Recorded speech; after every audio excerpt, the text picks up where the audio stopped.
Hey everybody. Hey everybody, listen. I am dual streaming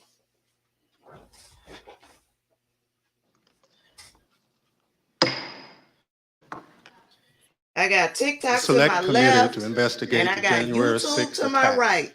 on the United States Capitol will be in Hey order. everybody. Without objection, the chairs are authorized to declare the committee in recess. And I was at a any little point. late because I was downstairs Pursuant to getting House me a Deposition snack. Authority Regulation 10, the chair announces the committee's approval to release the deposition material. But it looks presented like I'm during right today's on time. hearing. Let me turn this up. Good afternoon, and may God bless the United States of America. 4 months ago, this committee started to present our findings to you, the American people. Hey everybody. From the beginning, we understood are that just some starting. people watching those proceedings would wrongly assume that the committee's investigation was a partisan exercise.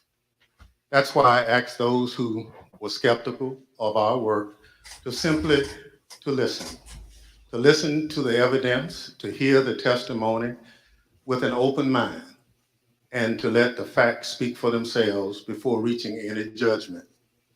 Over the course of these hearings, the evidence has proven that there was a multi-part plan led by former President Donald Trump to overturn the 2020 election.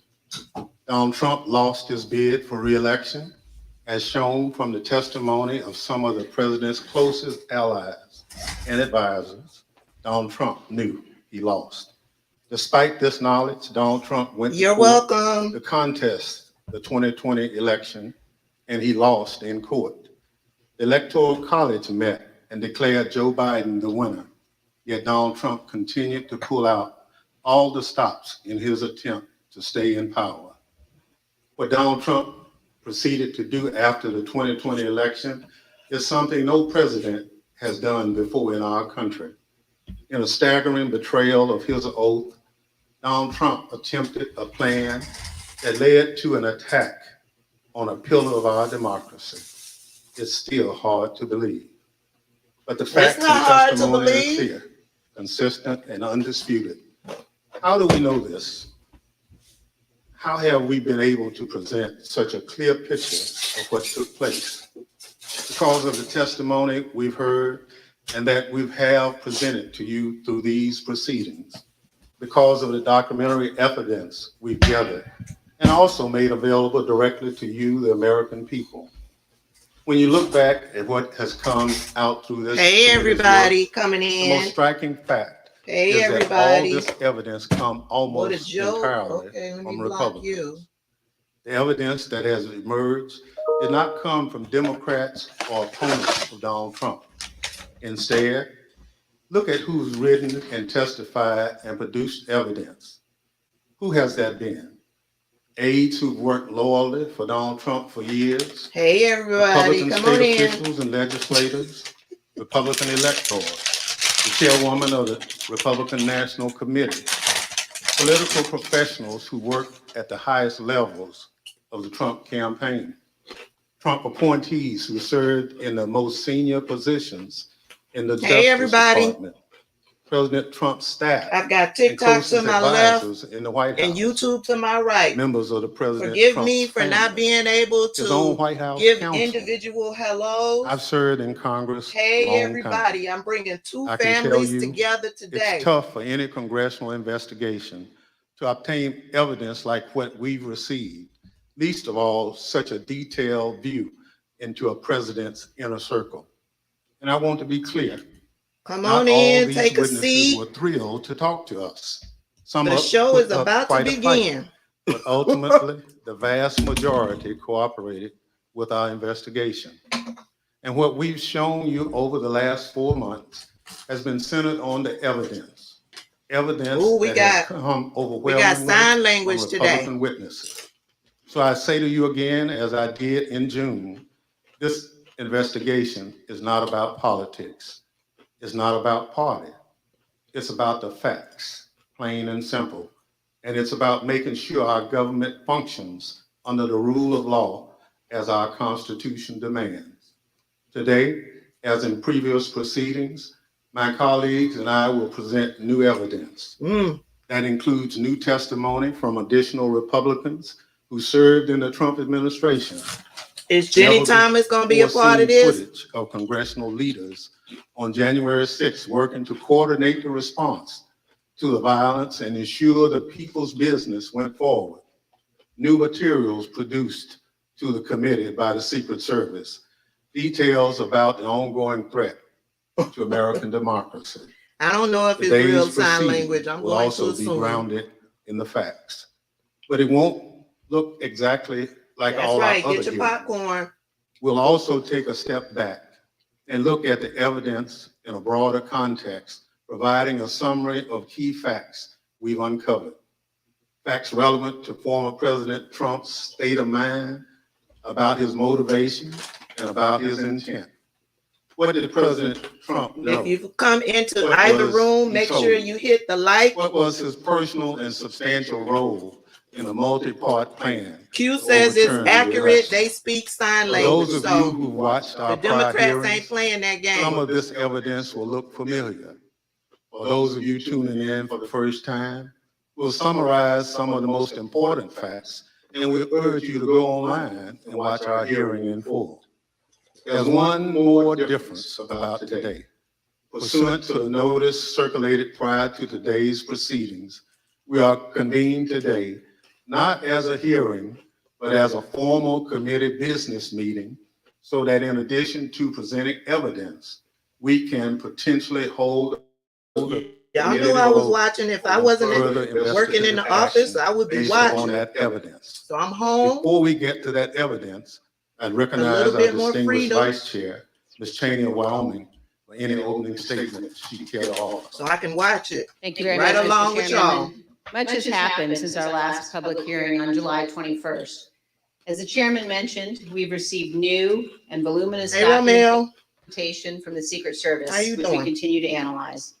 We've received new witness testimony, including about efforts to obstruct our investigation and conceal key facts. And according to public reporting, Wow. the Department of Justice has been very active in pursuing many of the issues identified in our prior hearings. Our committee may ultimately decide to make a series of criminal referrals to the Department of Justice, but we recognize that our I think role Muscles is not is to doing make his own decisions thing regarding today. prosecution. The preamble to our Constitution recites among its purposes to, quote, establish justice.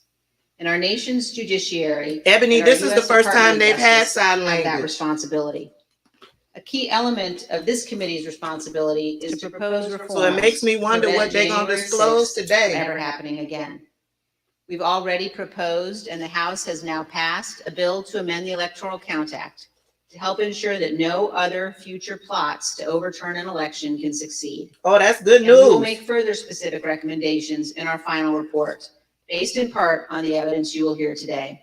You're welcome. Our hearings last summer began with an outline of President Trump's multi-part plan to overturn the 2020 presidential election. We then proceeded to demonstrate each of these elements in detail with more than 20 hours of evidence. Today, we will see new evidence, but as the chairman said, we will also synthesize evidence you've seen before. The vast weight of evidence presented so far has shown us that the central cause of January 6th was one man, Donald Trump, whom many others followed. None of this would have happened without him. He was personally and substantially involved in all of it. Exactly how did one man cause all of this? Today, we will focus on President Trump's state of mind, his intent, his motivations, and how he spurred others to do his bidding, and how another January 6th could happen again if we do not take necessary action to prevent it. As you view our evidence today, I would suggest a focus on the following points. First, as you will see, President Trump had a premeditated plan to declare that the election was fraudulent and stolen before Election Day, before he knew the election results. Steve Bannon told us He made that. his stolen election claims on election night against the advice of his campaign without any evidence in hand. Then, over the next 2 months, he sought to find those who would help him invent and spread lies about the widespread fraud. Many of those who stepped forward to help, including Rudy Giuliani, knew they never had real evidence sufficient to change the election results. And on the evening of January 5th, they admitted they were still trying to find that phantom evidence. I asked that question, but we Of course, sure will as a see. result of making intentionally false claims of election fraud, Mr. Giuliani's license to practice law has now been suspended.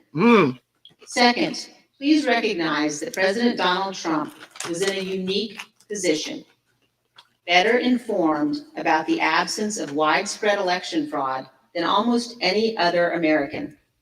President Trump's own campaign experts told him that there was no evidence to support his claims. His own Justice Department appointees investigated the election fraud claims and told him point blank they were false. In mid-December 2020, President Trump's senior advisors told him the time had come to concede the election. Donald Trump knew the courts had ruled against him. Yep. He had all of this information, but still he made the conscious choice to claim fraudulently that the election was stolen. I'm with you, Romeo. Pressure state officials to change election results, to manufacture fake electoral slates. Let's get on with it. Attempts to corrupt our Department of Justice, to summon tens of thousands of supporters to Washington. Knowing that they were angry, knowing that some of them were armed, he sent them to the Capitol. Then, as the riot was underway, he incited his supporters to further violence by publicly condemning his vice president. And then he refused for hours to disband his rioting supporters and instruct them to leave the Capitol, even when he was begged repeatedly to do so. None of this is normal or acceptable or lawful in our republic. Third, please consider today who had a hand in defeating President Trump's efforts to overturn the election. Vice President Pence, Bill Barr, Jeff Rosen, and others at the Department of Justice. State Republican officials, White House staff who blocked proposals to mobilize the military to seize voting machines and run new elections. Our Capitol Police, aided by the Metropolitan Police. She don't have nothing to lose now. And our National Guard. She been voted out of office. In the afternoon. All of these people had a hand in stopping Donald Trump. This leads us to a key question. Why would Americans assume that our Constitution and our institutions in our republic are invulnerable to another attack? Why would we assume that those institutions will not falter next time? A key lesson of this investigation is this: our institutions only hold when men and women of good faith make them hold, regardless of the political cost. We have no guarantee that these men and women will be in place next time. Right. Any future president inclined to attempt what Donald Trump did in 2020 has now learned not to install people who could stand in the way. Child, please. And also, please consider this. The rulings of our courts are respected and obeyed because we as citizens pledge to accept and honor them. Most importantly, our president, who has a constitutional obligation to faithfully execute the laws, swears to accept them. What happens when the president disregards the court's rulings as illegitimate? When he disregards the rule of law? That, my fellow citizens, breaks our republic. Finally, as you view the evidence today, also consider this. President Trump knew from unassailable sources that his election fraud claims were false. He admitted he had lost the election. He took actions consistent with that belief. Claims that President Trump actually thought the election was stolen are not supported by fact and are not a defense. There is no defense that Donald Trump was duped or irrational. No president can defy the rule of law and act this way in a constitutional republic, period. Mr. Chairman, our nation's federal judges are sworn to do impartial justice, to preserve our Constitution and preserve our union. Dozens of these judges have been addressing January 6th cases, and many have given us plain, unmistakable warnings about the direction of our republic. Let me read from one judge's statement given at a recent sentencing hearing. Quote, high-ranking members of Congress and state officials who know perfectly well the claim of fraud was and is untrue, and that the election was legitimate, are so afraid of losing their power they won't say so. It has to be crystal clear that it is not patriotism, it is not standing up for America, to stand up for one man who knows full well that he lost, instead of the Constitution he was trying to subvert. Mr. Chairman, the violence and lawlessness of January 6th was unjustifiable, but our nation cannot only punish the foot soldiers who stormed our Capitol. That's Those right. who planned to overturn our election and brought us to the point of violence must also be accountable. With every effort to excuse or justify the conduct of the former president, we chip away at the foundation of our republic. Indefensible conduct is defended, inexcusable conduct is excused. Without accountability, it all becomes normal and it will recur. So as we watch the evidence today, please consider where our nation is in its history. Consider whether we can survive for another 246 years. Most people in most places on earth have not been free. America is an exception. And America continues only because we bind ourselves to our founders' principles, to our Constitution. We recognize that some principles must be beyond politics, inviolate, and more important than any single American who has ever lived. Thank you, Mr. Chairman. I yield back. Without objections, the chair recognizes the gentlewoman from California, Ms. Lofgren, for an opening statement. Thank you, Mr. Chairman. Very shortly after the election, we begin this meeting by returning to election night, November 3rd, 2020. As the chairman noted, we've previously presented testimony about how the election results were expected to come in that night. In certain states, ballots cast by mail before election day would be counted only after the polls closed that evening. That meant that election results would not be known for some time. Although President Trump's campaign manager, Bill Stepien, House Republican leader Kevin McCarthy, and Jared Kushner had advised Donald Trump to encourage mail-in voting by Republicans, President Trump did not do so. Yeah, I just remember generally, you had people arguing that we had a very, very robust get out the vote effort, and that, mail-in ballots could be a good thing for us if we looked at it correctly. There was one meeting that was had in particular. I invited Kevin McCarthy to join the meeting.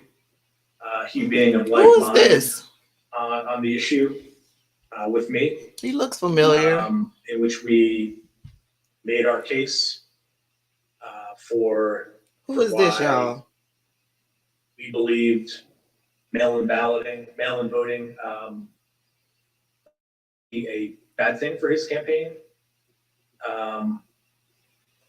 But the president's mind was made up. So it was expected before the election. Hey, everybody the coming initial into the counts in room, some please hit the states, thumbs up. Please hit in the other like words, button. those votes cast on election Give me day some would hearts. be more heavily Republican. And this would create the false perception of a lead for President Trump, a so-called red mirage. But as the results of the absentee ballots that were later counted, there could be trends towards Vice President Biden as those mail-in ballots were counted. Now, on election night, Donald Trump's advisors specifically told him he didn't have a factual basis to declare victory. He should wait for the remaining ballots to be counted. Okay. Here is campaign manager Bill Stepien. Oh, this is Bill Stepien. It was far too early to be making any calls like that. Ballots were still being counted ballots were still going to be counted for days. And it was far too early to be making any proclamation like that. I believe my recommendation was to say that votes were still being counted. It's too early to tell, too early to call the race. But President Trump did declare victory in the late hours of election night. Not only did he declare victory, he also called for the ongoing count of votes to just stop. Stopping the count would have violated both federal and state laws and also disenfranchised millions of voters who lawfully cast their vote. He called for that action anyway. Here's what he said.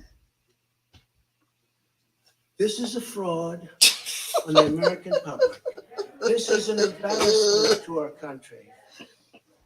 We were getting Baby, ready he to win is this election. mad. Frankly, we did win this election. We won all voting to stop. We now know more about President Trump's intention for election night.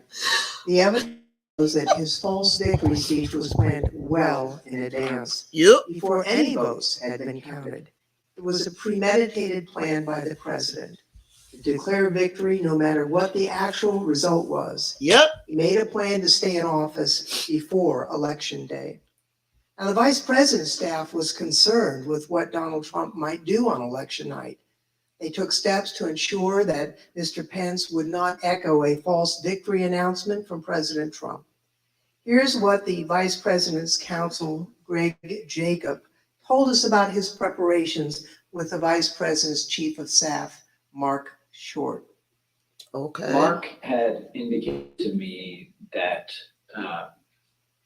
there was a possibility that there would be a declaration of victory within the White House that some might push for. And this is prior to the election. He was results winning, so being he known. wanted y'all to stop And counting votes. That he was Baby. trying to figure out a way of avoiding the vice president sort of being thrust into Hey, Sam J. a position of needing to opine on that when he might not have sufficient information to do so. Now, following this conversation, Mr. Jacob drafted a memo to Mr. Short, which the Select Committee got from the National Archives. The memo was sent on November 3rd, Election Day, and advised it is essential that the Vice President not be perceived by the public as having decided questions concerning disputed electoral votes prior to the full development of all relevant facts. A few days before the election, Mr. Trump also consulted with one of his outside advisors, inside activist Tom Fitton, about the strategy for election night. The Select Committee got this pre-prepared statement from the National Archives. As you can see, the draft, which was sent on October 31st, declares, "We had an election today, and I won." And the Fitton memo specifically indicates a plan that only the votes counted by the Election Day deadline, and there is no Election Day deadline, would matter. Everyone knew that ballot counting would lawfully continue past Election Day. Claiming that the counting on election night must stop before millions of votes were counted was, as we now know, a key part of President Trump's premeditated plan. On Election Day, just after 5 p.m., Mr. Fitton indicated he'd spoken with the president about the statement. Sending along again, just talked to him about the draft below. Again, this plan to declare victory was in place before any of the results had been determined. In the course of our investigation, we also interviewed Brad Parscale, President Trump's former campaign manager. He told us he understood that President Trump planned as early as July that he would say he won the election even if he lost. And just a few days before the election, Steve Bannon, a former Trump chief White House strategist and outside advisor to President Trump, spoke to a group of his Yep, associates that's the from China audio we all heard. and said this. And what Trump's going to do is just declare victory, right? He's going to declare victory. But that doesn't mean he's the winner. He's just going to say he's the winner. The Democrats, more of our people vote early that count. Theirs voted mail. And so they're going to have a natural disadvantage, and Trump's going to take advantage of that. That's our strategy. He's going to declare himself a winner. So when you wake up Wednesday morning, it's going to be a firestorm. Also, if Trump is losing, I shared this audio with all of it's going to you. be even crazier. So you should have heard this before if you're watching my video. Yeah. Agreed. I'm directing the Attorney General to shut down all ballot places in all 50 states. It's going to be no. He's not going out easy. Trump, if Biden's winning, Trump is going to do some crazy shit. As you know, Mr. Bannon refused to testify in our investigation. He's Yep. been convicted of criminal contempt of Congress, and he's awaiting sentencing. But the evidence indicates that Mr. Bannon had advanced knowledge of Mr. Trump's intent to declare victory falsely on election night, but also that Mr. Bannon knew about Mr. Trump's planning. You know what for I'm loving January about 6th. this? I'm Here's what loving Bannon the said fact on that January 5th. they are letting people know, all hell those who is have going been to held break loose accountable tomorrow. because It's all of these converging, and hearings. now we're on, as they say, the They're point letting of people attack, know what right? The point of they attack tomorrow. did and how they tell were you this. being held It's accountable not or gonna have been happen held like you think it's accountable. gonna happen. She told It's us gonna what be happened to quite Rudy Giuliani. extraordinarily Now different. she's telling And us all what I can happened say to is Steve strap Bannon. in. So You for have made all this of happen, you and tomorrow it's game day. So right-wing nut strap in. jobs that are Let's get coming ready. in over here on the Another TikTok close live associate of asking, well, Donald what Trump's is all of this apparently going knew to of do? Mr. Trump's Pay intentions attention, she's as telling well. you.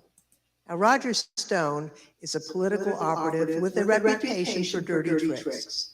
In November 2019, he was convicted of lying to Congress and other crimes and sentenced to more than 3 years in prison. He's also a longtime advisor to President Trump and was in communication with President Trump throughout 2020. Mr. Trump pardoned Roger Stone on December 23rd, 2020. Now, recently, the Select Committee got footage of Mr. Stone before and after the election from Danish filmmaker Christopher Gilbranson, pursuant to a subpoena. Right before the election, here's Roger Stone talking about what President Trump would do after the election. Oh, let's listen. Let's just hope we're celebrating. I really do suspect it'll still be up in the air. When that happens, the key thing to do is to claim victory.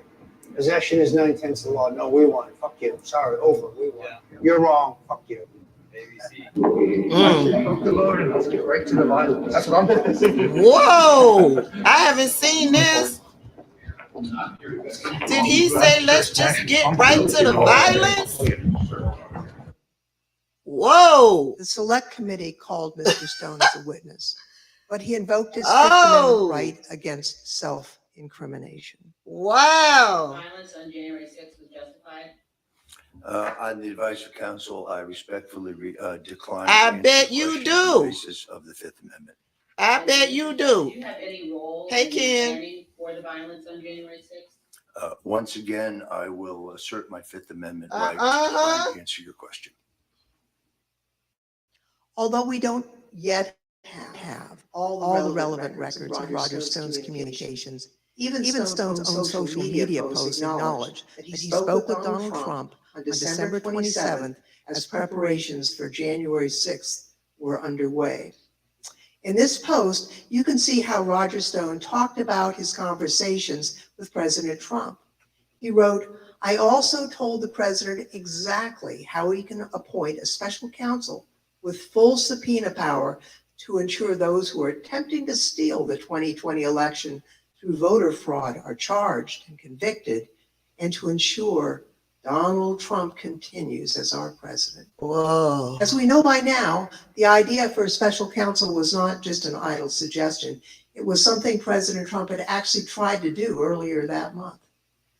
We know that Roger Stone was at the Willard Hotel on January 5th Yep. and 6th. Yep. We know from other witness testimony that President Trump asked his chief of staff, Mark Meadows, to speak with Roger Stone and General Michael Flynn that night.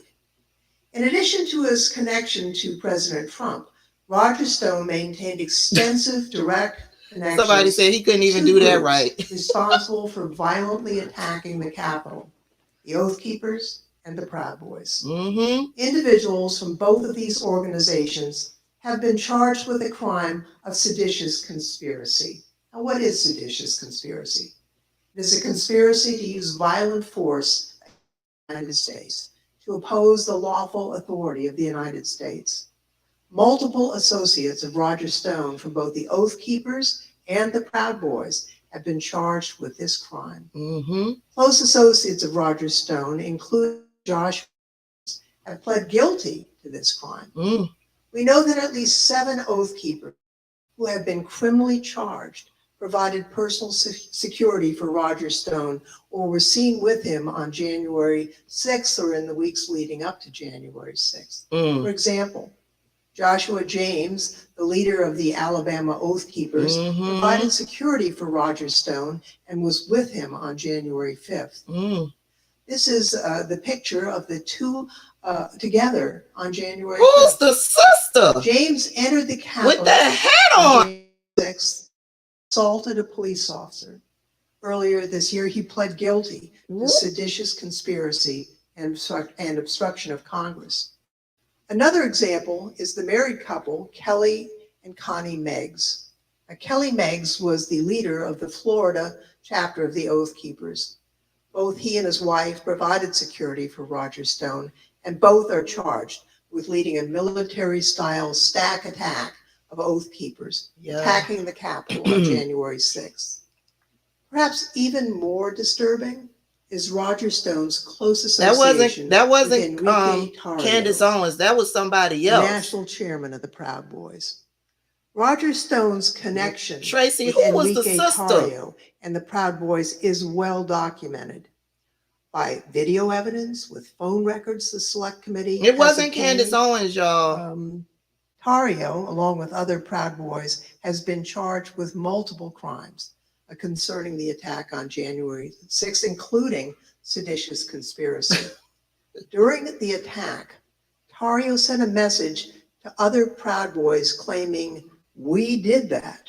Yep, I remember that. He also visited the White House on December 12th. I remember seeing Later this that video. day, he posted a disturbing video claiming credit for the attack. Mm-hmm. This video, posted on January 6th, was apparently created prior to the attack. This big lie, Yeah, President she was Trump's much effort older to convince Americans that Candace. he had won the That wasn't 2020 Candace. election, began before the election results even came in. It was intentional. It was premeditated. I It was don't not know, based on Cammy. election I results guess. or any evidence of actual fraud. I thought I affecting knew the all results the or any actual collisions. problems with But I voting guess I don't. machines. It was a plan concocted in advance to convince his supporters that he won. And the people who seemingly knew about that plan in advance would ultimately play a significant role in the events of January 6th. Mr. Chairman, I yield back. Young woman yields back. The chair Ooh, recognizes that was the a gentleman from fantastic Illinois, opening statement. Henninger, for an opening statement. Thank you, Mr. Chairman. Very shortly after the election, the Trump campaign recognized that they had likely lost the election, and they informed Donald Trump of that fact. Even before the networks called the race for President Biden on November 7th, his chances of pulling out a victory were virtually non-existent.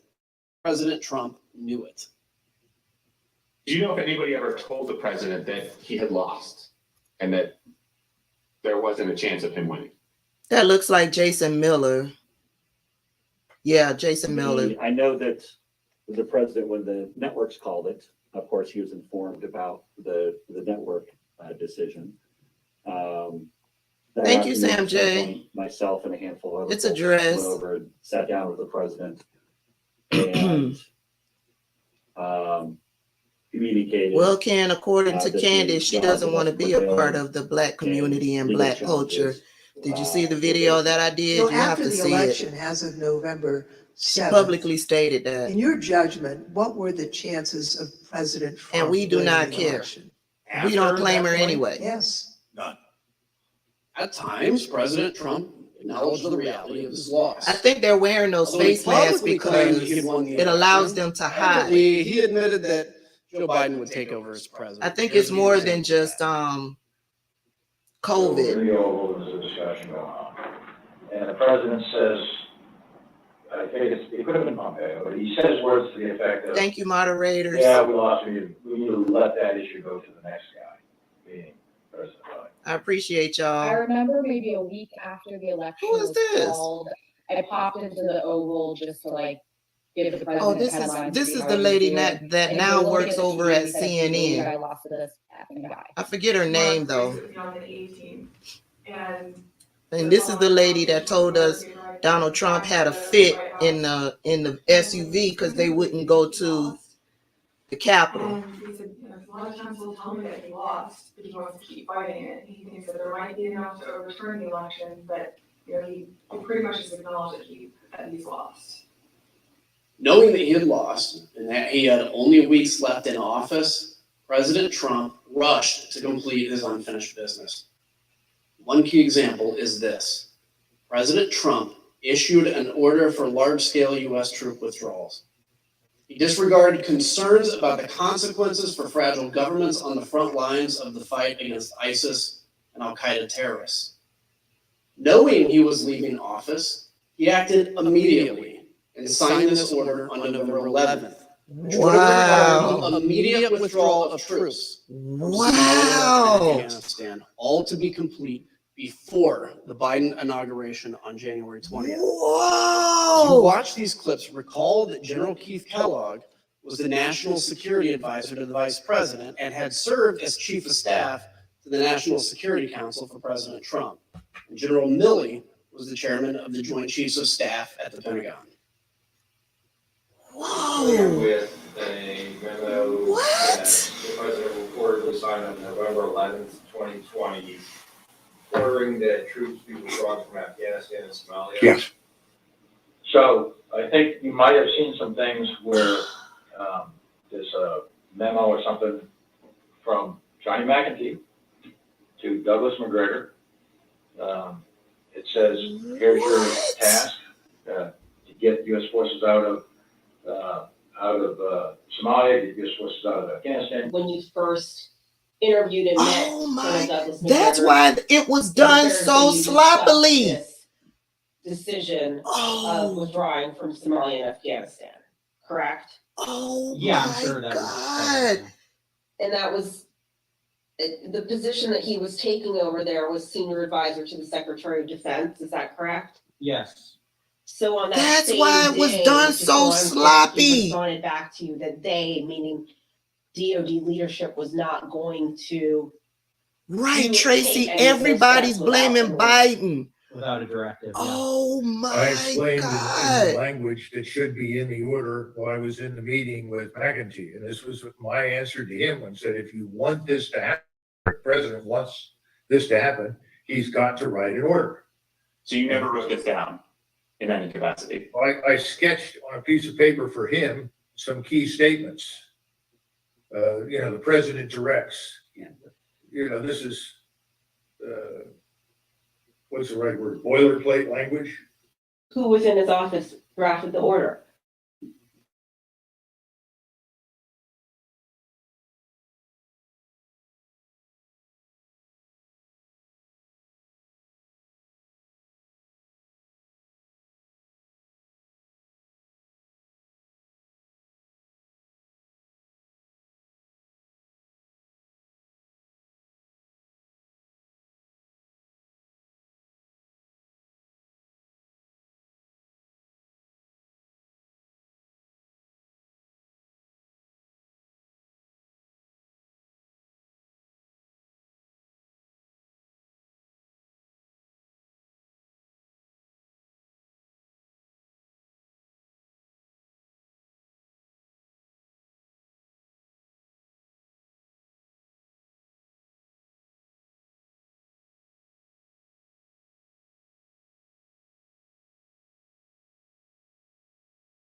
that we weren't finding anything that would be sufficient to change the results in any of the key states.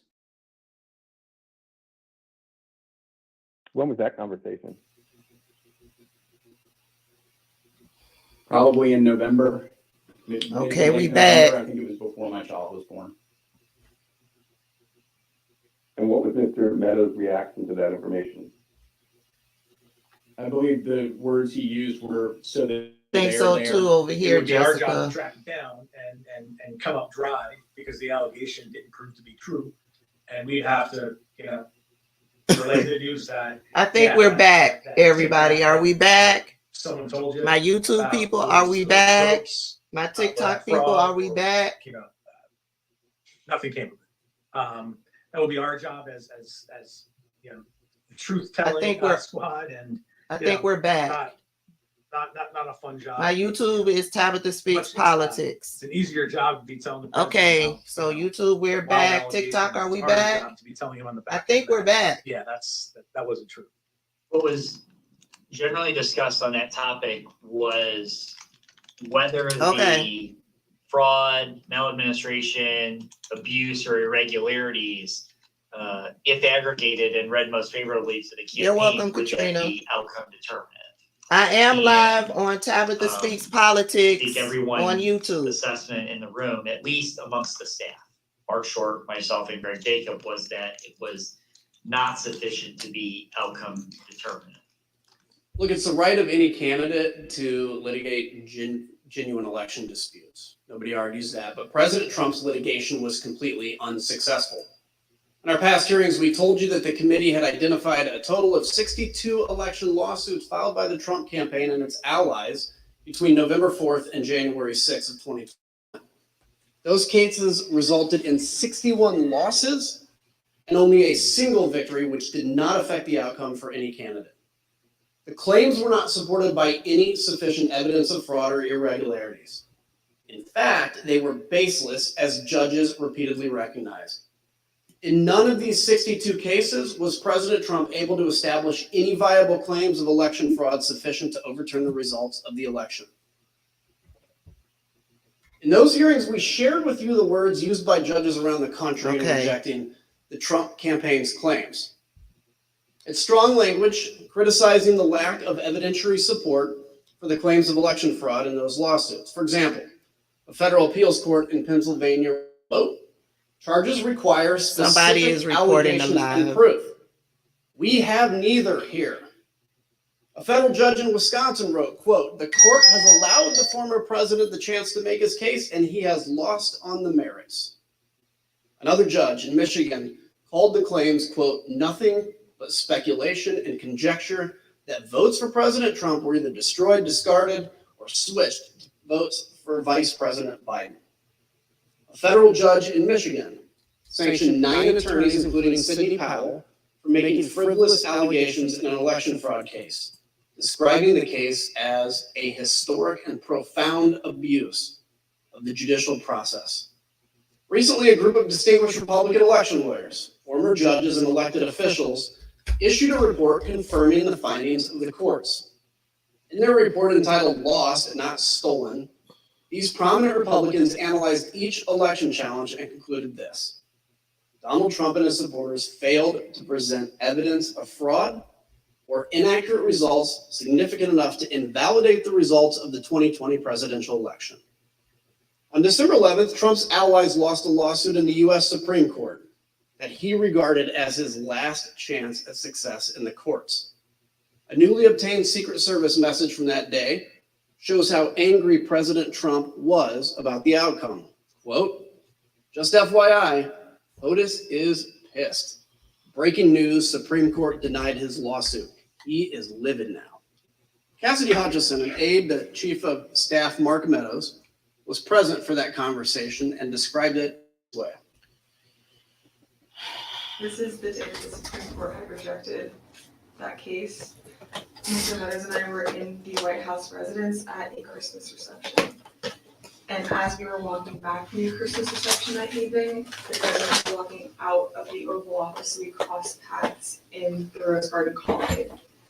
the president was fired about the Supreme Court decision. And so I was standing next to Mr. Meadows, but I stepped back, so I was probably 2-3 feet catty corner from the diagonal from him.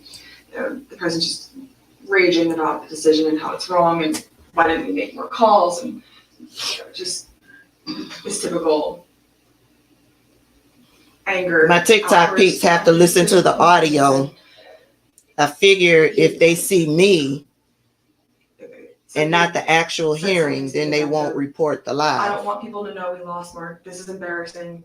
Figure it out. We need to But figure if you it want out. to I come don't want over people to know that we Tabitha lost. Speaks Politics on YouTube, Our country is a country of laws, where every person, I'm on including the camera president, and we're watching it. must follow the law and respect the judgment of our courts.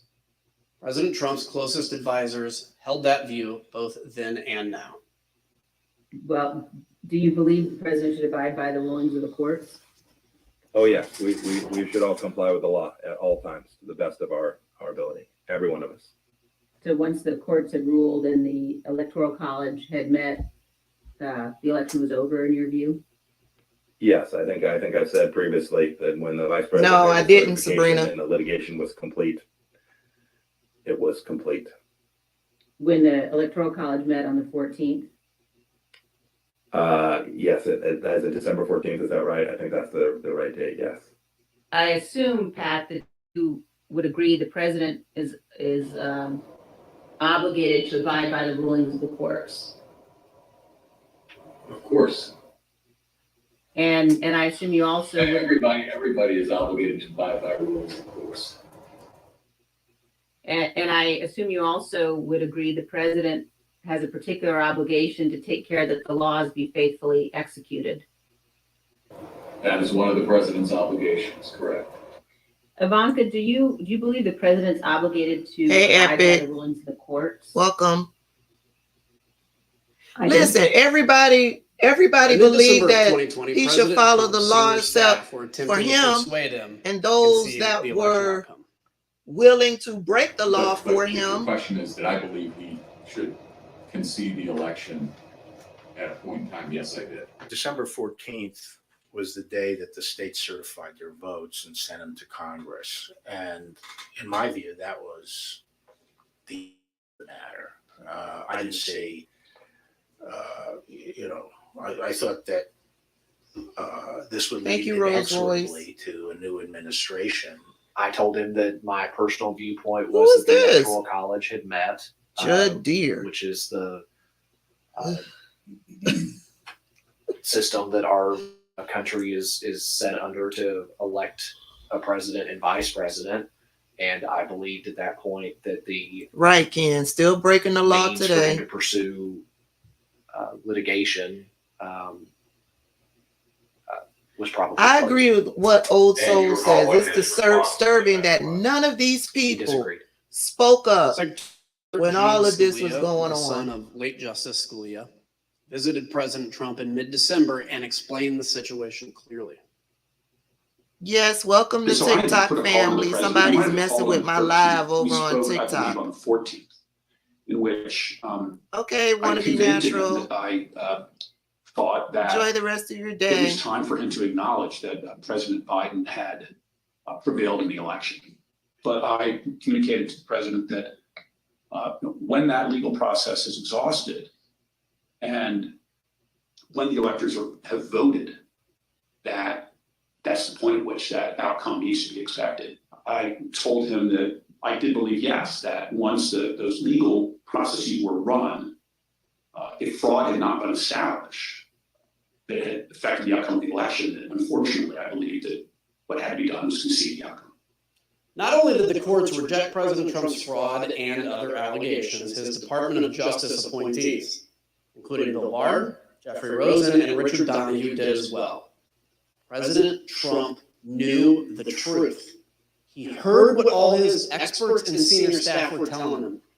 He knew he had lost the election, but he made the deliberate choice to ignore the courts, to ignore the Justice Department, to ignore his campaign leadership, to ignore senior advisors, and to pursue a completely unlawful effort to overturn the election.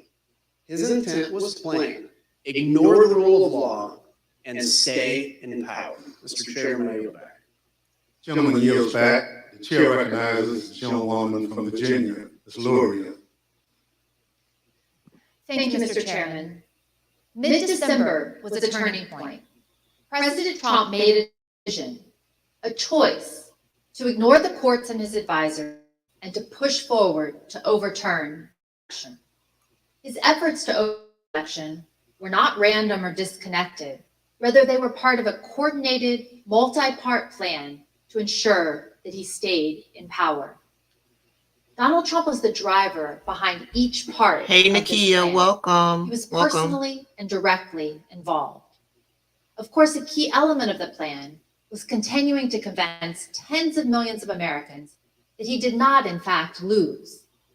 Again, he did And this he succeeded. even though his own campaign He advisors succeeded. and his Justice Department officials told him his claims of fraud were wrong. In this video, Let me take my you'll see vitamin. that even when top law enforcement officials told the president his election fraud claims were false, he still repeated the claims in the days and weeks that followed. Sometimes, even the very next specifically day. raised the Dominion voting machines, which I found to be among the most disturbing allegations. Disturbing in the sense that I absolutely zero basis for the allegations. Hey, I told Chef, them that welcome it to the was- live. It was I don't know how crazy long it's stuff, gonna be. and they They've were been wasting their attacking time. me, girl. and They've been attacking this live over on TikTok. We have a company that's very suspect. Its name is Dominion.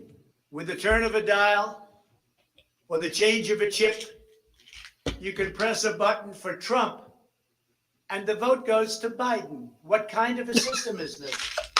We definitely talked about Antrim County again. That was sort of done at that point because the hand recount had been done and all that. But we cited back to that to say, you know, this is an example of what people are telling you and what's being filed in some of these book filings that are just not supported by the evidence. And this is the problem. The problem is people keep. I don't know who telling you keep these things reporting that turn out live. Not to be true. I eventually got kicked there is out. the highly troubling matter of Dominion. So I figured I voting would come system. just In one Michigan let the county audio alone, play. 6,000 So far, votes were so good. switched from Trump to Biden. We'll see how long that And the lasts. same systems are used in the majority of states in our country.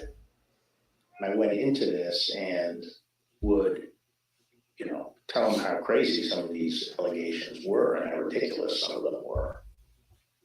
And I'm talking about some of these, like, you know, more votes, more absentee votes were cast in Pennsylvania than there were absentee ballots requests, you know, stuff like that was just easy to blow up. There was never an indication of interest in what the actual facts were. There were more votes than there were voters. Think of that. You had more votes than you had voters. That's an easy one to figure. And it's by the thousands. Then he raised the big vote dump, as he called it, in Detroit. And that, you know, he said people saw boxes coming into the counting station at all hours of the morning. And I said, Mr. President, there are 630 precincts in Detroit, and unlike elsewhere in the state, they centralized the counting process. I hear you, Nakia. I didn't say it.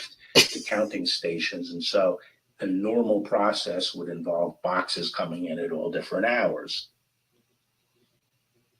This is Michigan. At 6:31 in the morning, a vote dump of 149,772 votes came in unexpectedly. With regard to Georgia, we looked at the tape, we interviewed the witnesses. There is no suitcase. The president kept fixating on this suitcase that supposedly had fraudulent ballots, and the suitcase was rolled out from under the table.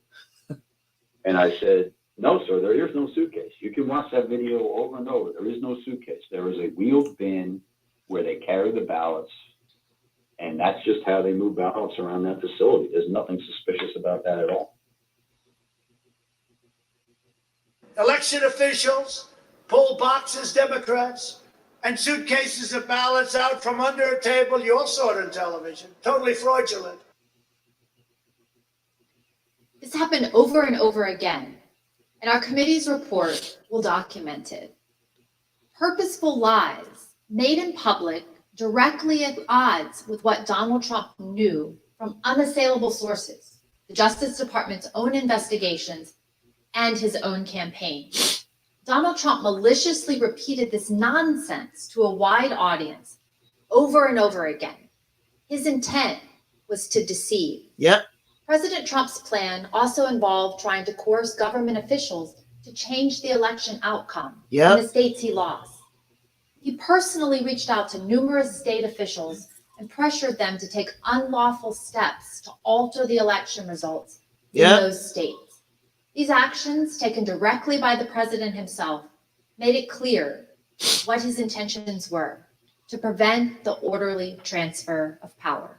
We all recall, for example, President Trump's tape-recorded call with Georgia Secretary of State Brad Raffensperger. At the time this call occurred, President Trump had already been told repeatedly by the U.S. Justice Department, by his campaign, and by his advisors that his allegations of fraud in Georgia were false. So, look, all I want to do is this. I just want to. We all remember this one, right? We remember this one. 11,780 votes, which is one more than we have, because we won the state. Look, we need only 11,000 votes. We have far more than that as it stands now. We'll have more and more. So what are we going to do here, folks? I only need 11,000 votes. Fellas, I need 11,000 votes. Give me a break. I just want to find 11,780 votes. That's an extraordinary demand by the president, especially since he already knew from the Justice Department there was no genuine basis for this request. No one could think it would be legal for the secretary to simply find the votes the president needed in order to win. Secretary Raffensperger told the president the truth, that he lost the election in Georgia. But President Trump did not accept that answer. Instead, he suggested that Secretary Raffensperger himself might be prosecuted. That's a criminal offense. And you can't let that happen. That's a big risk to you and to Ryan, your lawyer. That's a big risk. We know that President Trump's White House advisors reacted negatively. Immediately after the call, Cassidy Hutchinson had a conversation with Chief of Staff Mark Meadows. I don't know, Ken, but I got a possibly think we're gonna pull this off. That was crazy. And he looked at me and shaking his head and he was like, no, Cass, he knows it's over. E-trial or e-juror pre-qualification notice in the mail. I did it. I had to go in on this website, answer questions, criminal investigation, and I knew in my gut that it had to be surrounding this election fraud with Rudy Giuliani, Lindsey Graham, and Donald Trump. Pennsylvania, and so Michigan I went in and did what I was supposed to do. And days later, it came out that Fannie Willis was going to start doing indictments in December, allegedly, supposedly. But he didn't care. We'll see if that happens. As he told them, just say the election was corrupt. We'll see if that happens. Leave the rest to me and the Republican congressman. When these officials would not do what he said, Tracy said we need all the details. To install Jeff Baby, listen, I wouldn't be able to talk about it while it's going on, but afterwards, we're going to have a meeting if I get picked. So Clark could corruptly employ the Justice Department's authority Put you in my to help purse, persuade the state baby. to flip electoral votes. For example, when Richard Donahue and Jeff Rosen, both appointed by President Trump, learned of Mr. Clark's proposal, here's why they said they forcefully rejected it. And I recall toward the end saying, what you're proposing is nothing less than the United States Justice Department meddling in the outcome of a presidential election. I remember this. But more importantly, this was not based on fact. This was contrary to the facts as developed by department investigations over the last several weeks and months. So I responded to that, and for the department to insert itself into the political process this way, I think would have had grave consequences for the country. It may very well have spiraled us into a constitutional crisis. We know from our investigation that President Trump offered Jeff Clark the position Hello? of acting attorney general, and that Jeff Clark had decided to accept it. The only reason this ultimately did not happen is that the White House counsel I'll be here. and a number of Justice Department officials confronted the president in the Oval Office and threatened mass resignation. I remember this. And I said something to the effect of, you're going to have a huge personnel blowout within hours because you're going to have all kinds of problems with resignations and other issues. Mm-hmm. And that's not going to be in anyone's interest. The president ultimately relented only because the leadership of the Department of Justice, as well as his White House counsel, threatened to resign. I'm not sure where El Teddy lives in the city, Young but woman he's around yields here back. somewhere. The chair recognizes the young woman from Florida, Mrs. Murphy, for an opening statement. Thank you, Mr. Chairman. President Trump's efforts to unlawfully overturn the results of the 2020 election were not limited to the big lie and pressuring state officials and the Department of Justice officials. Another key part of the president's effort was a scheme to assemble fake electors to cast false electoral votes in the states that President Trump Y'all remember lost. this? This was something done not only with the president's knowledge, but also with his direct participation. Ronna McDaniel, chair of the Republican National Committee, testified before this committee that President Trump and his attorney, Dr. John Eastman, called her and asked her to arrange for the fake electors to meet and rehearse the process of casting their fake votes. When I received the call, I haven't seen this. Again, I don't remember the exact date. It was from the White House switchboard, and it was President Trump who had contacted me. And did President Trump have anyone else on the line with him? He introduced me to a gentleman. I don't know yet, John Ken. Eastman. So I vaguely remember him mentioning that he was a professor, and then essentially he turned the call over to Mr. Eastman, who then proceeded to talk about the importance of the RNC helping the campaign gather these contingent electors in case any of the legal challenges that were ongoing changed the result of any of the dates. These fake electors were ultimately part of the president's plan to replace genuine Biden electors with Trump electors on January 6th. As part of this plan, the false electoral slates were sent to the National Archives and to the Capitol. The fake electors plan was also tied to another plan, the coercive pressure campaign to make Vice President Mike Pence reject or refuse to count certain Biden electoral votes so that President Donald Trump would, quote, win re-election instead. Here's what Vice President Pence has said about this scheme. President Trump said I had the right to overturn the election. But President Trump is wrong. I had no right to overturn the election. The presidency belongs to the American people and the American people alone. And frankly, there is no idea more un-American than the notion that any one person could choose the American president. Make no mistake, President Trump knew that what he was demanding Vice President Pence do was illegal.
But Vice President Pence didn't waver even when his own life was endangered by President Trump and the rioters at the Capitol on January 6th, as you'll see in more detail later.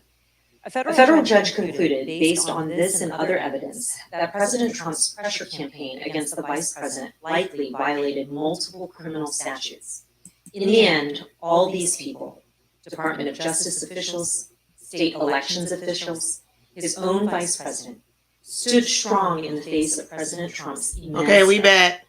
But as we now know, President Trump had already summoned tens of thousands of his supporters to Washington on January 6th to take back their country. On December 19th, President Trump first told his supporters to come to Washington. In this and numerous other tweets, he fraudulently and repeatedly promoted January 6th as the day Americans could come and change the election outcome. For weeks, President Trump worked with others to plan the rally, intending all along that he would send an assembled crowd of angry supporters to the Capitol after his speech on the ellipse on January 6th. We obtained a text message that one rally organizer sent on January 4th. In part, it reads that, quote, POTUS is going to have us march there / the Capitol, and POTUS is going to just call for it unexpectedly. Again, each of these examples, the big lie, the pressure campaigns against state officials, the pressure campaign against the Department of Justice and his vice president, the fake electors, summoning the mob, all of this demonstrates President Trump's personal and substantial role in the plot to overturn the election. He was intimately involved. He was the central player. Thank you, Mr. Chairman, and I yield back. Gentlewoman yields back. The chair recognizes the gentleman from California, Mr. Schiff, for an opening statement. Uh-oh. Thank you, Mr. Chairman.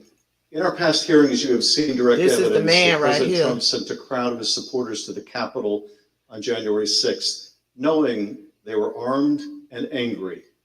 This was the last, most desperate and dangerous prong of his plan to disrupt the joint session and prevent the orderly transition of power. On the morning of the 6th, the Secret Service was at the ellipse, screening the members of the crowd as they entered the rally site. And they noticed something significant about the crowd. Tens of thousands of people were outside the rally site, but did not want to go through the magnetometers, the metal detectors that were used to screen for dangerous weapons. Since our last hearings, the Select Committee has received greater cooperation from the Secret Service. Nevertheless, Secret Service text messages from this period were erased in the days and months following the attack on the Capitol, even though documents and materials related to January 6th had already been requested by the Department of Justice and Congress. But we were able to obtain nearly 1 million emails, recordings, and other electronic records from the Secret Service. Over the month of August, the Select Committee began its review of hundreds of thousands of pages and multiple hours of that material, providing substantial new evidence about what happened on January 6th and the days leading up to it. That review continues. What you're about to hear is just a sample of the new and relevant evidence that we have received. Mounting evidence before January 6th predicted violence, and not just violence generally, but violence directed at the Capitol. Intelligence about this risk was directly available to the U.S. Secret Service and others in the White House in advance of the ellipse speech, in advance of the march to the Capitol. The committee has shown evidence that President Trump was aware of the risk of violence. The FBI, U.S. Capitol Police, Metropolitan Police, and other agencies all gathered and disseminated intelligence suggesting the possibility of violence at the Capitol prior to the riot. We're now going to show you just a sample of the evidence we have received. Days before January 6th, the president's senior advisors at the Department of Justice and FBI, for example, received an intelligence summary that included material indicating that certain people traveling to Washington were making plans to attack the Capitol. This summary noted online calls to occupy federal buildings, rhetoric about invading the Capitol building, and plans to arm themselves and to engage in political violence at the event. Other agencies were also hearing predictions suggesting possible violence at the Capitol. On a call with President Trump's White House National Security Staff in early January 2021, Deputy Secretary of Defense David Norquist had warned about the potential that the Capitol would be the target of the attack. Here's General Mark Milley, who was also present for this call, describing Deputy Secretary Norquist's warning. So during these calls, I only remember in hindsight because he was almost like clairvoyant. Norquist says during one of these calls, the greatest threat is a direct assault on the Capitol. I'll never forget it. This alert, for example, was an alert that the Secret Service received on December 24th. Remember their excuse that they didn't know what was going on? How could they not know what was going on when they were warned in advance? They were warned in advance. March into the chambers on January 6th and make sure they know who to fear. In this report received on December 26th, the Secret Service field office they knew that had been received by the FBI. According to the source of the tip, the Proud Boys plan to march armed into D.C. They think that they will have a large enough group to march into D.C. armed, the source reported, and will outnumber the police. This is in December. They knew. The source went on to say their plan is to literally kill people. Please take this tip seriously and investigate further. The source also made clear that the Proud Boys had detailed their plans on multiple websites, like the Donald.win. Let's pause here. They were all over TikTok. The Secret TikTok. Service had advanced information more than 10 days beforehand regarding the Proud Boys planning for January 6th. We know now, of course, that the Proud Boys and others did lead the assault on our Capitol building. On December 31st, agents circulated intelligence reports that President Trump's supporters have proposed a movement to occupy Capitol Hill. In particular, they flagged spikes in violent hashtags like "We Are the Storm," 1776 Rebel, and Occupy Capitals. On January 5th, a Secret Service open source unit flagged a social media account on the Donald.win that threatened to bring a sniper rifle to a rally on January 6th. The user also posted a picture of a handgun and rifle with the caption, "Sunday Monday, providing Overwatch January 6th will be wild." They knew and Later, they did nothing. The Secret Service learned during an FBI briefing that right-wing groups were establishing armed QRFs, or Quick Reaction Forces, readying to deploy for January 6th. Groups like the Oath Keepers were standing by at the ready should POTUS request assistance. By invoking the Insurrection Act, agents were informed. As we all know now, the Oath Keepers did play a specific role in January 6th and had stashed weapons in Virginia. They knew. For further violence. And that they evening. did nothing, y'all. Also on that day, the Secret And Service then was readying its security tried precautions. to claim for the ignorance. president's speech at the Ellipse. We the didn't next know. day. How The did you Secret not Service know? Deputy Chief How did we instructed know agents and you to add not certain know? objects to the list of items that would be prohibited at the rally site, including ballistic vests, tactical vests, armored or not, ballistic helmets. By the morning of January 6th, it was clear that the Secret Service anticipated violence. It felt like the calm before the storm, one agent predicted in a Protective Intelligence Division chat group. Another remarked how agents were watching the crazies on live stream. By 9:09 that morning, the Secret Service could also see that many rally goers were assembled outside the security perimeter. One agent emailed, possibly because they have stuff that couldn't come through, would probably be an issue with this crowd. They Just said a they thought. was watching the By crazies. 9:30 that morning, agents reported more than 25,000 people outside the rally site. An hour later, the Secret Service reported that the crowd was on the mall watching, but not online. The head of the president's Secret Service Protective Detail, Robert Engel, was specifically aware of the large crowds outside the magnetometers. He passed that information along to Tony Ornato, who worked for Mark Meadows in the They Chief were of Staff's strapped. office. The documents we obtained And they from ain't the want their Secret Service weapons make taken. clear They were that strapped. the crowd outside the magnetometers was armed, and the agents knew it. They knew it. Look at what they were seeing and hearing on the ground. One report from the rally site at 7:58 a.m. said, some members of the crowd are wearing ballistic helmets, body armor, carrying radio equipment, and military-grade backpacks. Another from 9:30 a.m. said that there were possibly OC spray, meaning pepper spray, and or plastic riot shields. At 11:23 a.m., agents also reported possible armed individuals, one with a Glock, one with a rifle.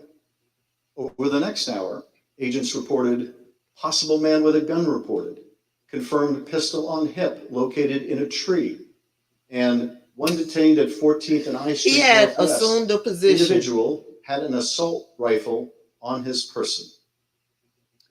Minutes before President Trump began his speech, members of the Federal Protective Service, an agency tasked with protecting federal buildings, were alerted about an arrest of a protester with a gun on his waistband. And during the speech, the weapons-related arrests continued. At 12:13 p.m., United States Park Police arrested a man with a rifle in front of the World War II memorial. These agents remarked on the number of weapons that had been seized that day, speculating that the situation could get worse. With so many weapons found so far, you wonder how many are unknown. One agent wrote at 12:36 p.m., could be sporty after dark. At 12:47 p.m., another agent responded, no doubt. The people at the Ellipse said they are moving to the Capitol after the POTUS speech. As the documents we received make clear, the Secret Service was aware of weapons possessed by those gathered at rallies in D.C. as early as the evening before. Take this document, for instance, which details multiple arrests in the crowds demonstrating on January 5th. Those arrests were for weapons offenses, handguns, high-capacity feeding devices, ammunition. What the Secret Service saw on the 6th was entirely consistent with the violent rhetoric circulating in the days before the joint session on pro-Trump websites, at times amplified by the president's own advisors. On one of these sites, as you've heard, one of those was called the Donald.win. The Select Committee has obtained a text message that Jason Miller, a senior communications advisor, sent to Mark Meadows less than a week before January 6th. What? I got the base fired up, he wrote in all caps. He sent a link to this page on the Donald.win. What? The linked webpage had comments about the joint session of Congress on January 6th. Take a look at some of those comments. Gallows don't require electricity. If the filthy commie maggots try to push their fraud through, there will be hell to pay. Our lawmakers in Congress can leave one of two ways. One, in a body bag. Two, after rightfully certifying Trump the winner. Mr. Miller claimed that he had no idea about the hundreds of comments like these in the link. Lies! If I had seen something like that, I probably would have. He was a participant. If I had seen something of that nature, I would have said we had to flag. I told you that mask Secret Service or was something of that to nature. shield himself. But the Trump administration was aware of this type of violent rhetoric prior to Lies! January 6th. In fact, as we have seen, the Secret Service and other agencies knew of the prospect of violence well in advance of the president's speech at the Ellipse. They knew! Despite this, certain White House and that they had received no intelligence about violence that could have potentially threatened any of the protectees. That's what they said. On January 6th. They didn't know. Including the vice president. Evidence strongly suggests that this testimony is not credible, and the committee is reviewing additional material from the Secret Service and other sources. The Secret Service was monitoring this kind of online activity and was sharing and receiving the results of that effort. They worked closely with other agencies, sharing intelligence about the joint session of Congress derived from social media and other sources. The same day Jason Miller sent his text message, agents received reports about a spike in activity on another platform called Parler. This was Y'all December remember 30th. Parler?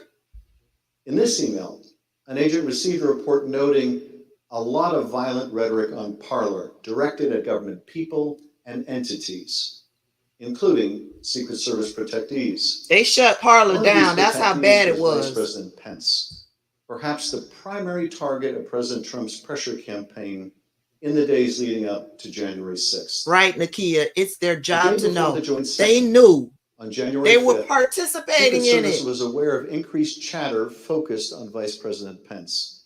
In particular, whether he would do what President Trump wanted him to do, reverse the results of the election in the joint session the next day, January 6th.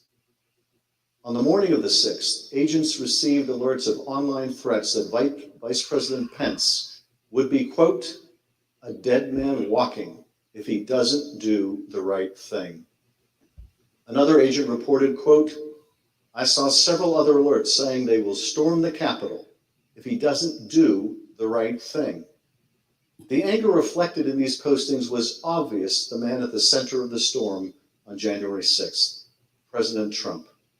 On the evening of January 5th, I don't know, Frederick. President Trump gathered a few of his communications staffers in the Oval Office. The door was open, allowing the president and others assembled there to hear the sounds of the crowd gathered at Freedom Plaza. I would think just so. a few blocks from the White House.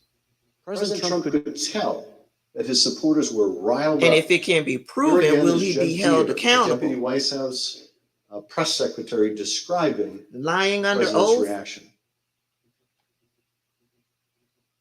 He fairly quickly moved to how fired up the crowd is or was going to be. And what did he say about it? Just that they were fired up. They were angry. They feel like the election has been stolen, that the election was rigged, that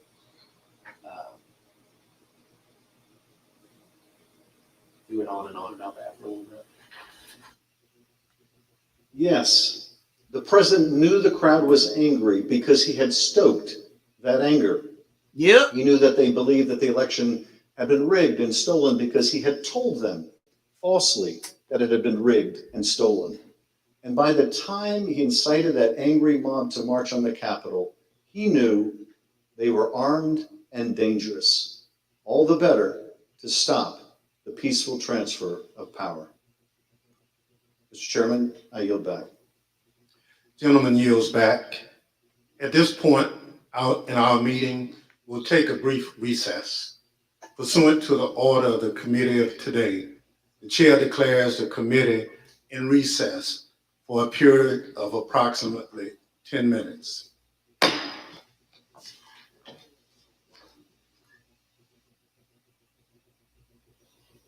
So they are in recess now. Damn. I learned some stuff I hadn't heard before. Now, I knew that they were saying that they didn't know, but they just exposed that they knew. And not only did they knew, people who were around the president, like Jason Miller, hey. Quick, let's do some tea. We'll do some tea real quick, and then we'll go back to our individual live shows. But what? They're gonna subpoena his ass. Oh, which one? Donald Trump. The committee's subpoenaing him. Somebody just dropped. I'm live in both places. I'm live on TikTok and I'm live on YouTube. Somebody on YouTube just dropped that tea that they plan on subpoenaing Donald Trump. Yeah, they're subpoenaing him. that means there's going to be another hearing.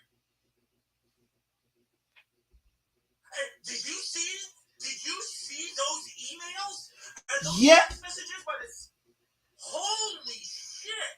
So let's get my I'm gonna do a fake whiteboard. You ready? Okay. I'm gonna do a fake whiteboard because I want. What? Okay. Sorry, I'm back. I wanna do a fake whiteboard here. Okay. Let me go. I'm gonna run upstairs real quick. Okay. Let me go to my office. Now, remember. You need to understand. Go ahead. All of this was going on in the middle of a pandemic where thousands of people are dying a day. Right. Remember that. Our president didn't care about that. All he cared about was how he could overthrow an election. Right. Like think about that, y'all. Like that's he didn't care. He did not care. So I'm gonna get out a fake whiteboard real quick. My people on YouTube, this is a dual conversation that's taking place over on TikTok. So all you can do at this point is listen. Okay, come on, Muscles. So you may want to turn your track too. So here you go. So first, we have, starting back in June, we now know that Donald Trump was already planning on lying. Right. When you go forward to November, okay, here's November. At this time, he's met with Flint and others to steal voting machines. Right. He was going to hack them. Right. You have the fake electors. Right. And then between November and January, between December and January 6th, if you think about it, during this time when he knows that he's lost, he has stolen classified information. Yes. He is figuring out what classified information he has, and then he does that unilateral order to pull out of that gas. Right. Okay, so you need to take everything into context here. I know I got full right wing. I got myself a little chart. January 6th. During this time right here, this twilight area, Donald Trump imposes Ukrainian sanctions. Okay. Right.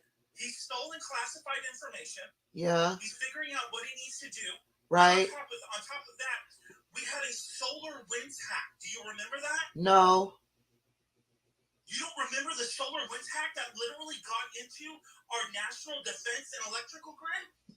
From Russia and China, it was a coordinated attack. Was that the issue with the gas? This was an issue with everything. A lot of people don't remember. I don't remember. Donald Trump, girl, when you look into solar winds hack, they tried to cover all of that up because it was so bad. It was so bad. They got into our election software systems that they almost to certain state electric software. They almost did. They got into our defense systems. They got into our national security systems. It was a major hack that affected hundreds of thousands of U.S. government offices. Major. He does sanctions on Ukraine. Tries to pull out of Afghanistan. Everybody's dying around, and then now we know he's stealing classified information. He's trying to figure out what information he can steal. Wow.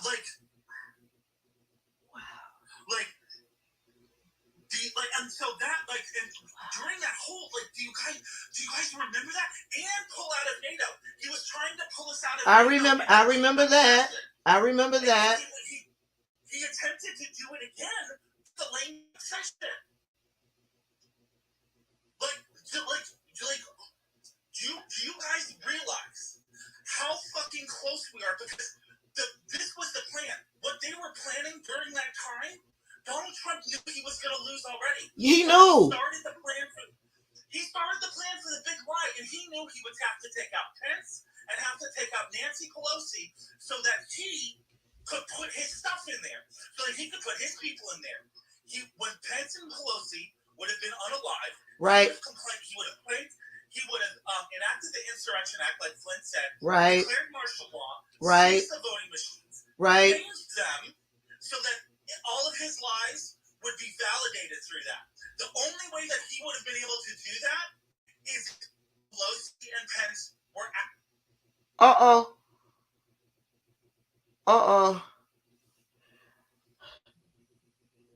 He's speaking truth. Somebody just knocked him out. Oh my God.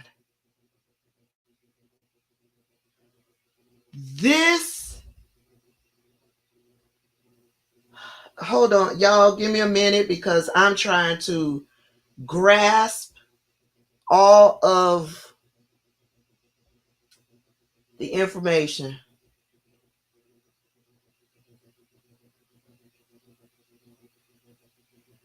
I hope Muscles can come back. That's the difference between TikTok Live and YouTube Live. TikTok Live, the racists who don't want us talking about it and coming together and comparing notes, they have too much access to be able to take your live down. They can't do that over on YouTube.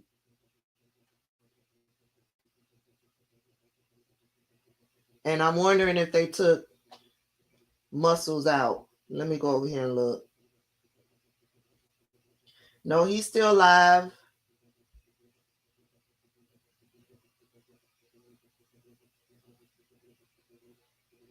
He's still live. So maybe something happened and he just, he stuck with his, but he said something about the solar wind tech, and some of y'all over here on YouTube said, y'all remember that. I don't remember that. Is it Wintech? WINTEC? Is that how you? Because I got to go and read. Is that what it is? Wintech? WINTEC? He was speaking. Yeah, he was in the middle of speaking. Solar wind. Okay, solar winds hack. Okay, thank you.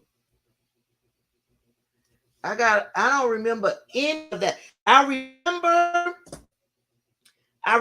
there was an issue with us being able to get gas around that time. And it was because something was hacked. That's why I brought that up. Is that he said everything, they were trying to get into everything. So is this around the same time when that took place, y'all? Oh, I'm not banned. If I go in with him, then I'm gonna. Okay, let me end it over here. Let me end it over here and go over there. Hold on, y'all, on YouTube. This is another reason why I be over here on TikTok, because there's so many different things you can do to be interactive. I'm hoping YouTube gets some of these capabilities. Let me see. Inbox. No, I don't want to do that. Let's go over here. Child, I don't forget how you. Okay, here we go.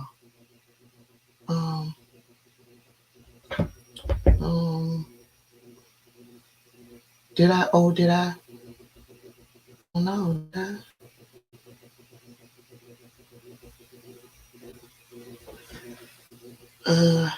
How do you do an invite, y'all? Or oh wait, here we go. Hi, Tabitha.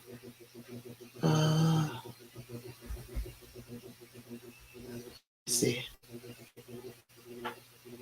No. How do I do an invite? No. But it looks like they're getting ready to come back anyway.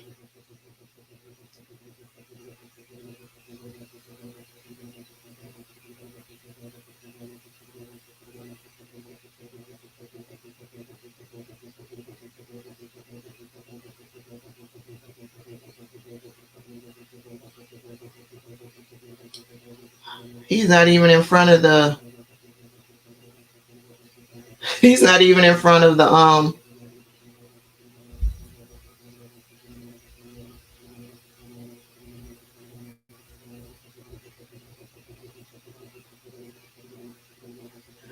I don't know how to do it.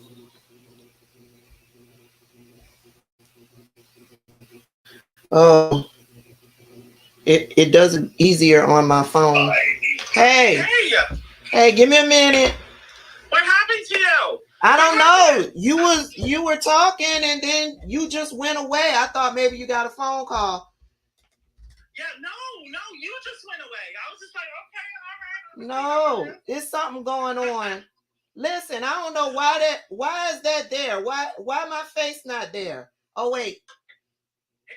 Okay. Okay. There I am. There you go. Okay. Hello? So what I was saying, to get back to what I was let me put this camera too, so you can see. Hold on, y'all. Uh-oh. Okay. All of this, the fact that he lied, you gotta remember the electoral college was being planned. The fake electorates were being planned. Michael Flynn was making the plan to steal the voting machines, to hack them, to declare martial law, to declare the Insurrection Act. We had the solar winds hack going on at the same time. We had Donald Trump doing an executive order to and telling his generals to pull out. Remember, he wrote that order on a fucking napkin. He told the generals on a napkin, pull out of Afghanistan right now. And okay, so this is my first time hearing about it in this hearing, that he actually wrote an order, and that kind of like solidified for me why it was so messy, the pullout, because it had to be done by a certain time, right? So exactly. So what happened was he said, I want out immediately. You got to remember, Donald Trump did everything. Remember the ascertainment? Do you remember how the GSA, the Government Services Administrator, the GSA, refused to ascertain the vote? She's a Trump lackey. Remember? Yeah. She's the one who packed up all the classified documents for Donald Trump. Remember that? Remember the 5 pallets? Yes. That was her. Oh my. She's the one who packed. Like, do you see the chaos that was coming on? Her not ascertaining. Also, I don't give a fuck what CNN says. Oh my God.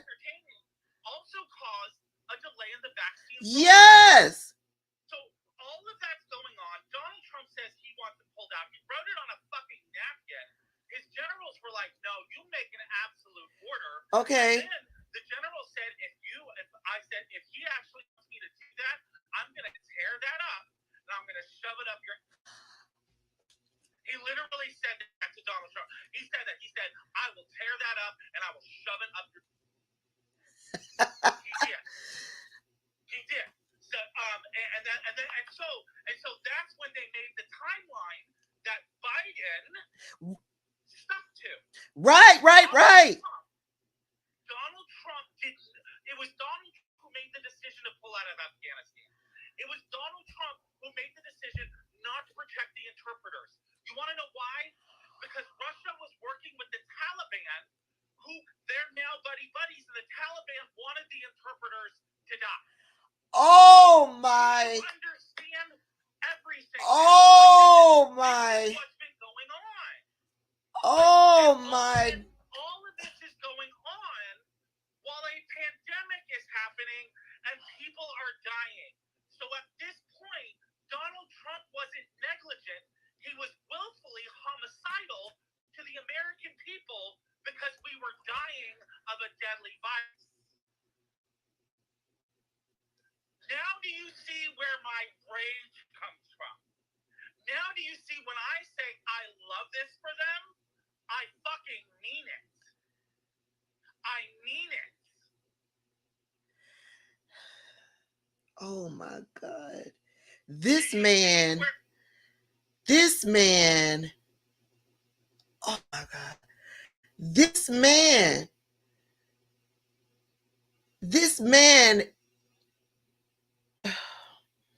Do you okay, let me digest. Process that Oh, okay. Chair All right, recognizes we'll the talk gentleman later. from California, Mr. Aguilar, for an opening statement.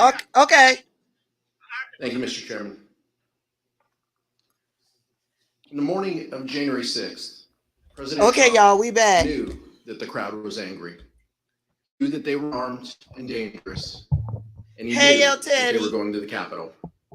It's important to understand the lengths the president was willing to go to physically be at the Capitol because it was part of his strategy to disrupt. Okay, let me Congress mute this and to because stay I in see power. somebody ask El Teddy if he got a As the jury time for the selection Ellipse rally form. approached, So let me an let email El was Teddy circulated right quick among know intelligence officials, what happened. El Teddy, including you still in Secret here? Service intelligence officials. Okay, El Teddy. So Attaching what communications happened among rally was goers that maybe a specifically week or plated, so ago, I got Trump has this given us marching orders. juror One post on the Donald.Wayne wrote, pre-qualification form. basically, if you're east of the And so Mississippi, what it you was, can and should be there. I had to do this. If Advance I on the didn't Capitol. do this, Keep your guns I hidden. would be Don't fuck around. considered Full breaking kits, federal 180 law. rounds minimum. for So main I had to rifle, go another onto 50 this for sidearm per website person. that they What provided is me clear with from and this fill record out is that the this White House had more than enough questionnaire. warning to warrant stopping And it any was plan for from an the ellipse federal rally, level. It and was certainly juror for stopping any selection march to the information Capitol. on the federal level. And as evidence from our Okay, prior hearings so has I go suggested, in, I the answer the president was aware questions, of do this what I'm information. supposed to do, But despite and awareness of then, the potential you for know, violence it and tells weapons among the you, crowd, you know, you'll get the further ellipse event information nevertheless went if forward. you're And Donald Trump selected instructed to the angry serve crowd, on the some juror. of whom were And armed, I just to found march it to the strange Capitol. because I done been in As my colleague Atlanta Mr. for Schiff some just years, described, over a the decade Secret Service now, reported and that never been thousands in the crowd chosen on the near the state Washington level Monument would not or enter the the rally area because federal magnetometers level. used in screening And then attendees maybe about a would week detect after any prohibited filling that items out they and putting carried. it in, I Mr. saw a Trump knew news this. report over on The Secret CNN Service that had Fannie told him Willis that morning. was going to Even in start spite of these her warnings, Cassidy indictments and Hutchinson all of that overheard the stuff president by say December. this shortly And before I each just, had when I staged. got that that wanted it full, e-juror and he was angry that pre-qualification we thing, weren't I letting was people shoot like, the mags with weapons. in my gut, What it the Secret told Service deemed as me weapons and or that stuff was our happening weapons. I was in the vicinity of a with conversation this where I Rudy overheard the president say something to the Giuliani, effect of, this I Donald think Trump that they have calling down weapons. here and Lindsey They're not Graham. here to hurt me. So Take that's that why dirty they're mags asking away. you because they know Let you're my in the people area in. They as can march well. to the Capitol If from you here. got Let one the too, people in. Take that thing let me mags put the away. volume back up. And when he was staged, President Trump himself asked law enforcement to let his supporters in the rally site. And I'd love to have if those tens of thousands of people would be allowed, the military, the Secret Service, and we want to thank you. And SH Randy said, girl, I'm running around trying to get to your channel. Welcome, you're here. You're here. I just came out of TikTok altogether because it seemed President to Trump work told his supporters just to listening march to the the Capitol. audio. But Let's pause at if this they point see to consider me President streaming Trump's the state of actual mind. trial, His motivation at the this moment. racists report the By that live and point, it it gets was shut known down. to Secret Service that members of the crowd were armed. President Trump They don't have that had been kind told. of leeway over And there was here on no doubt YouTube. So I'm glad you President Trump found me. knew what he was going to do, sending an angry mob, a number of whom were clad in tactical gear and military garb, armed with various weapons, to the Capitol. There's no scenario where that action is benign. And there's no scenario where an American president should have engaged in that conduct. That lady looks so pretty back there President Trump with that believed the blonde election hair. had been stolen or not. This could not be justified on any basis for any reason. You may also recall testimony from our summer hearings regarding Mr. Trump's efforts to lead Where's the my mob notepad? to the Capitol himself Oh. in his angry altercation in the presidential SUV when the Secret Service told him it was far too dangerous for him to go. As we detailed in testimony from the Metropolitan Police and White House personnel during our July 21st hearing, information about the altercation was widely known. So widely known that one former White House employee with national security responsibilities explained that this information was in fact water cooler talk in the White House complex. As that professional told us, they remember hearing in the days after January 6th how angry the president was when he was in a limo that afternoon. Yeah, we remember That that. professional also testified that they were specifically informed of the president's irate behavior in the SUV by Mr. Ornato in Mr. Ornato's office. It was Mr. Engel with Mr. Ornato in that office. They had expressed to me that the president was irate, on the drive up. Mr. Engel did not deny the fact that the president was irate. That, of course, corresponds closely with the testimony you saw this summer from Cassidy Hutchinson, a Metropolitan Police officer who was in the motorcade and from multiple sources. Additionally, after concluding its review of the voluminous additional Secret Service communications from January 5th and January 6th, the committee will be recalling witnesses and conducting further investigative depositions based on that material. Following that activity, we will provide even greater detail in our final report. And I will also note this.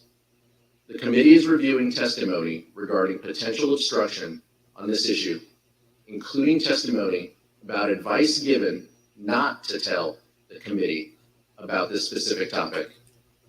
We will address this matter in our report. We also want to remind you now of how security professionals working in the White House complex and who reported to national security officials responded when they learned that Mr. Trump intended to lead the mob to the Capitol. To be completely honest, we were all in a state of shock. Because it just, one, I think the actual physical feasibility of doing it, and then also we all knew about it and what that meant. That this was no longer a rally, that this was going to move to something else if he physically walked to the Capitol. I don't know if you want to use the word insurrection, whatever, we all knew that this would move from a normal, democratic, public event into something else. Why were we alarmed? Right. The president wanted to lead tens of thousands of people to the Capitol. I think that was enough grounds for us to do. President Trump was still considering traveling to the Capitol even after returning to the White House. He knew well before 2 p.m. that a violent riot was underway at the Capitol. He was aware of the ongoing lawlessness, but his motorcade was held on West Executive Avenue outside the White House because he still wanted to join the crowd. Here's Kayleigh McEnany, the White House press secretary, describing an exchange she had with the president as soon as he arrived back at the White House. So to the best of my recollection, I recall him being, saying that he wanted to physically walk and be a part of the march, and then saying that he would ride the beast if he needed to, ride in the presidential limo. From the Secret Service, the Select Committee has also obtained important new evidence on this issue. It shows how frantic this hour must have been for the Secret Service, scrambling to get the President of the United States to back down from a dangerous and reckless decision that put people in harm's way. Take a look at the Secret Service email from 1:19 p.m. on January 6th, the minute that President Trump got out of the presidential vehicle back at the White House. As soon as the president left his motorcade, leadership from the Secret Service contacted Bobby Engel, the lead agent for the presidential detail, and warned him that they were, quote, concerned about an OTR, an off-the-record movement, to the Capitol.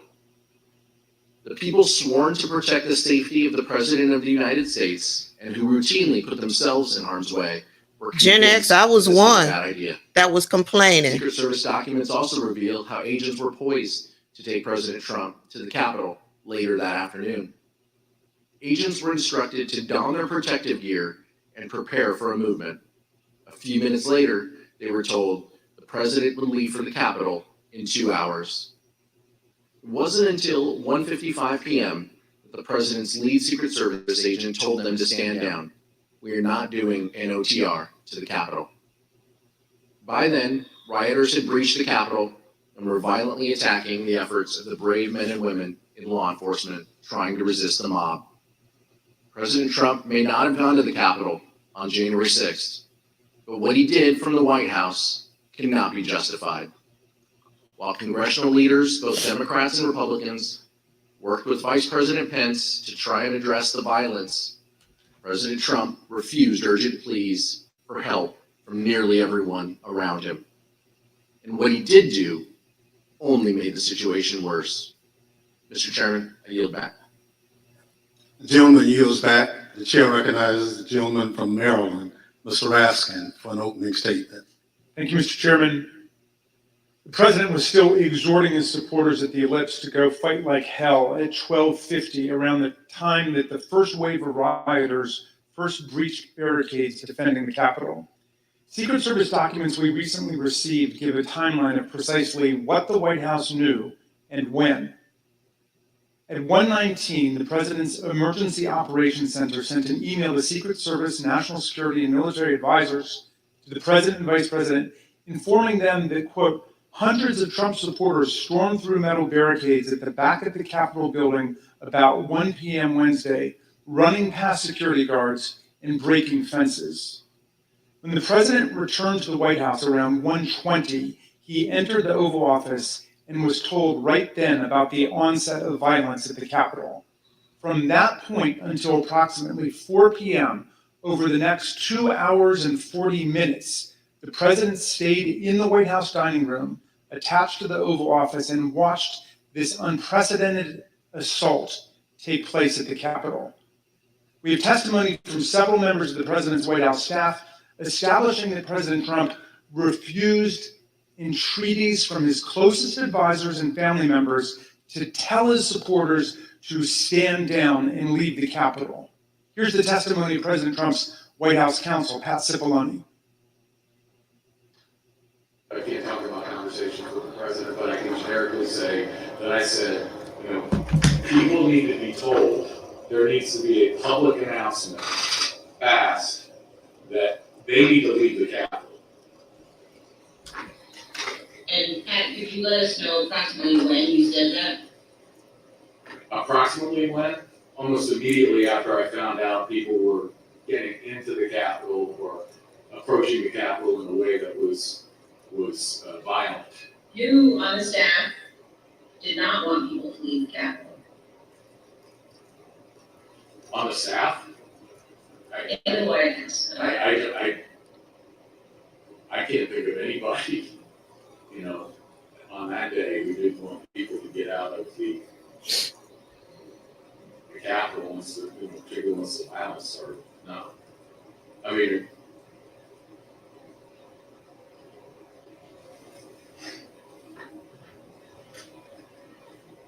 what about the president? Yeah. Well, she said the staff. So I answered. No, I said in the White House. Oh, I'm sorry. I apologize. I thought you said who else on the staff.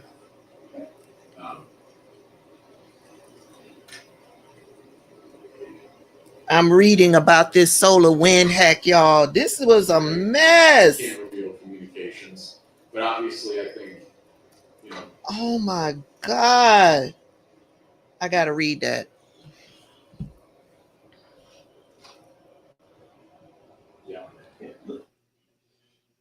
Mr. Cipollone's testimony is corroborated by multiple other White House staff members, including Cassidy Hutchinson. Here's Ms. Hutchinson describing what she heard from Mark Meadows.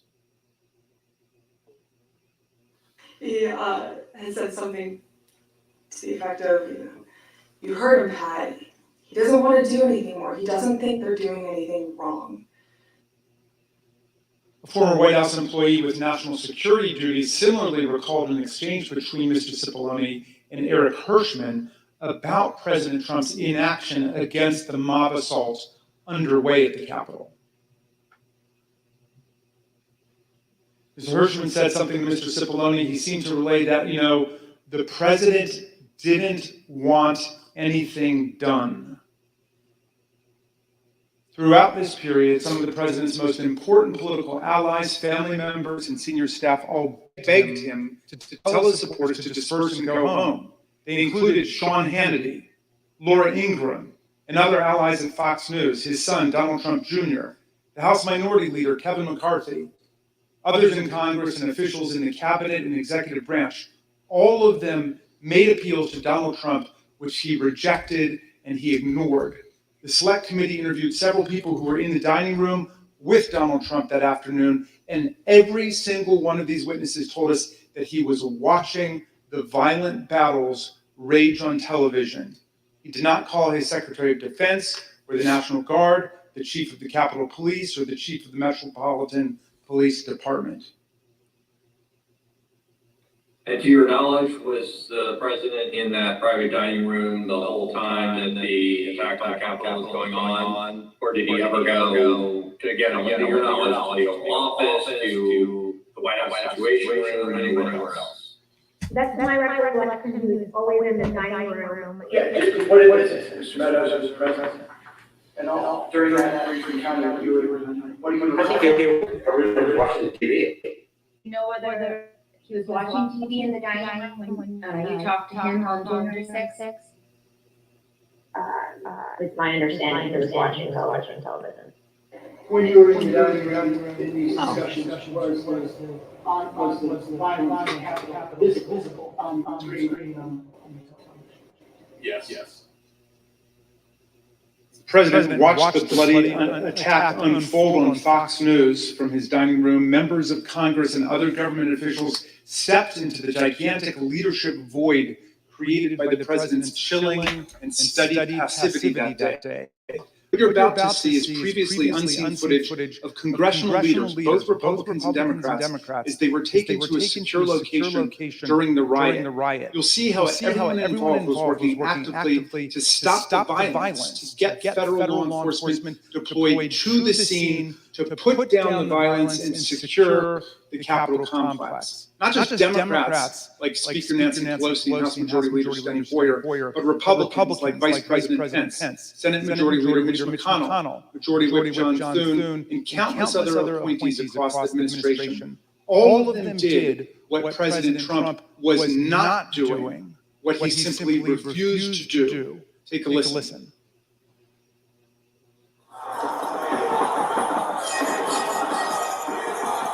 We're trying to run around it.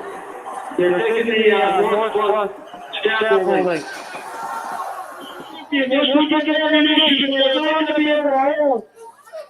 The door has been breached and people are gaining access into the Capitol.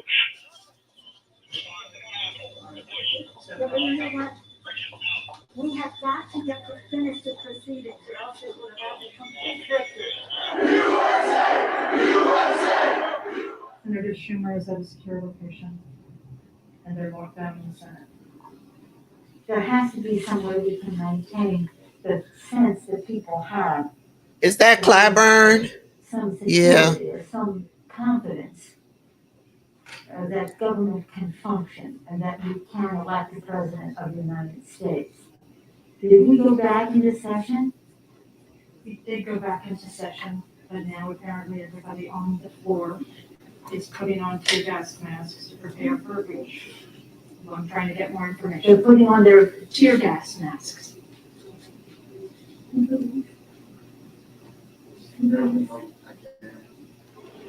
need an area for the House members. They're all walking over now through the tunnels. This is video we haven't seen.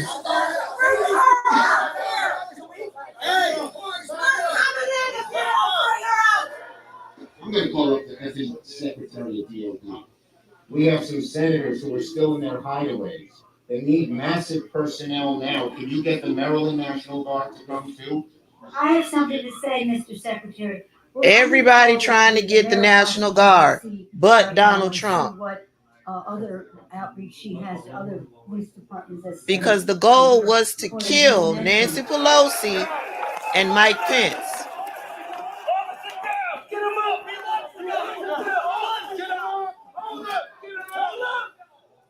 Hi, Governor. This is Nancy. Governor, I don't know if you have been approached about the Virginia National Guard. Mr. Hoyer was speaking to Governor Hogan, but I still think you probably need the okay of the federal government in order to come into another jurisdiction. Thank you. Oh my gosh. They're just breaking windows, they're doing all kinds of, it's really, they said somebody was shot. It's just horrendous, and all at the instigation of the President of the United States. She said somebody was shot. I guess that was Ashley Babbitt. What they're doing, and if you don't mind, I'd like to stay in touch. Thank you. The violent insurrectionist who should have complied. You know, I'm just talking to Governor Northam, and what he said is they sent 200 state police and a unit of the National Guard. They're breaking windows. Yeah, she's looking at a TV. Obviously ransacking our offices and all that. I'm so sick of all of these people calling. I don't know you. About personal safety, it just transcends everything. But the fact is, on any given day, they're breaking the law in many different ways. And quite frankly, much of it at the instigation of the President of the United States. And now, if he could at least somewhat. Yeah, why don't you get the president to tell them to leave the Capitol, Mr. Attorney General, and your law enforcement responsibility? A public statement, they should all leave. Right. I remember it was stated that Nancy Pelosi was the one. She was the catalyst to get the National Guard. Okay, so we have a little bit of time to make that decision. Andrews Air Force Base, All right, other military bases. thank you. We Thanks, need Paul. active duty National Guard. How soon in the future can you have the place evacuated? Child, they got. And Donald Trump at the White House watching it on TV. Chilling.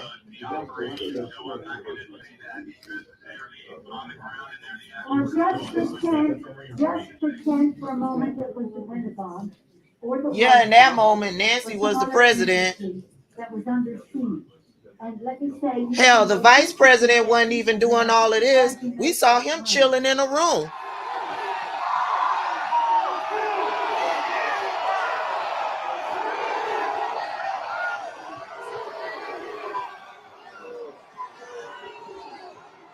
Damn. We're trying to figure out how we can get this job done today. We talked to Mitch about it earlier. He's not in the room right now, but he was with us earlier and said, we want to expedite this. And I mean, I got to give Nancy her props. She ain't my favorite. And then we could vote, and that would be, she ain't my favorite by a long shot. The rest of the state. She's a corporate Democrat child. Wish is to do it at the Capitol. But she trying to get ish done in this moment. It's going to take days for the Capitol to be okay again. We've gotten a really bad report about the condition of the House floor with defecation and all that kind of thing as well. I don't think that that's hard to clean up, but I do think it was more from a security standpoint. Right, Nessa? Or is it Ness A? How long will that take? I just got off with the Vice President. I got off with the Vice President-elect. So, Okay. Vice President-elect, that would be conversation with, because he said that would be Kamala at the time. Everybody back to do it there. Yes. I said, well, we're getting a counterpoint that is, it could take time. Yeah, Ebony, she ain't my favorite at all. I was hoping her ass was getting ready to retire. I mean, she old as dirt. It may take days to get back. But in this moment, you got to give her props.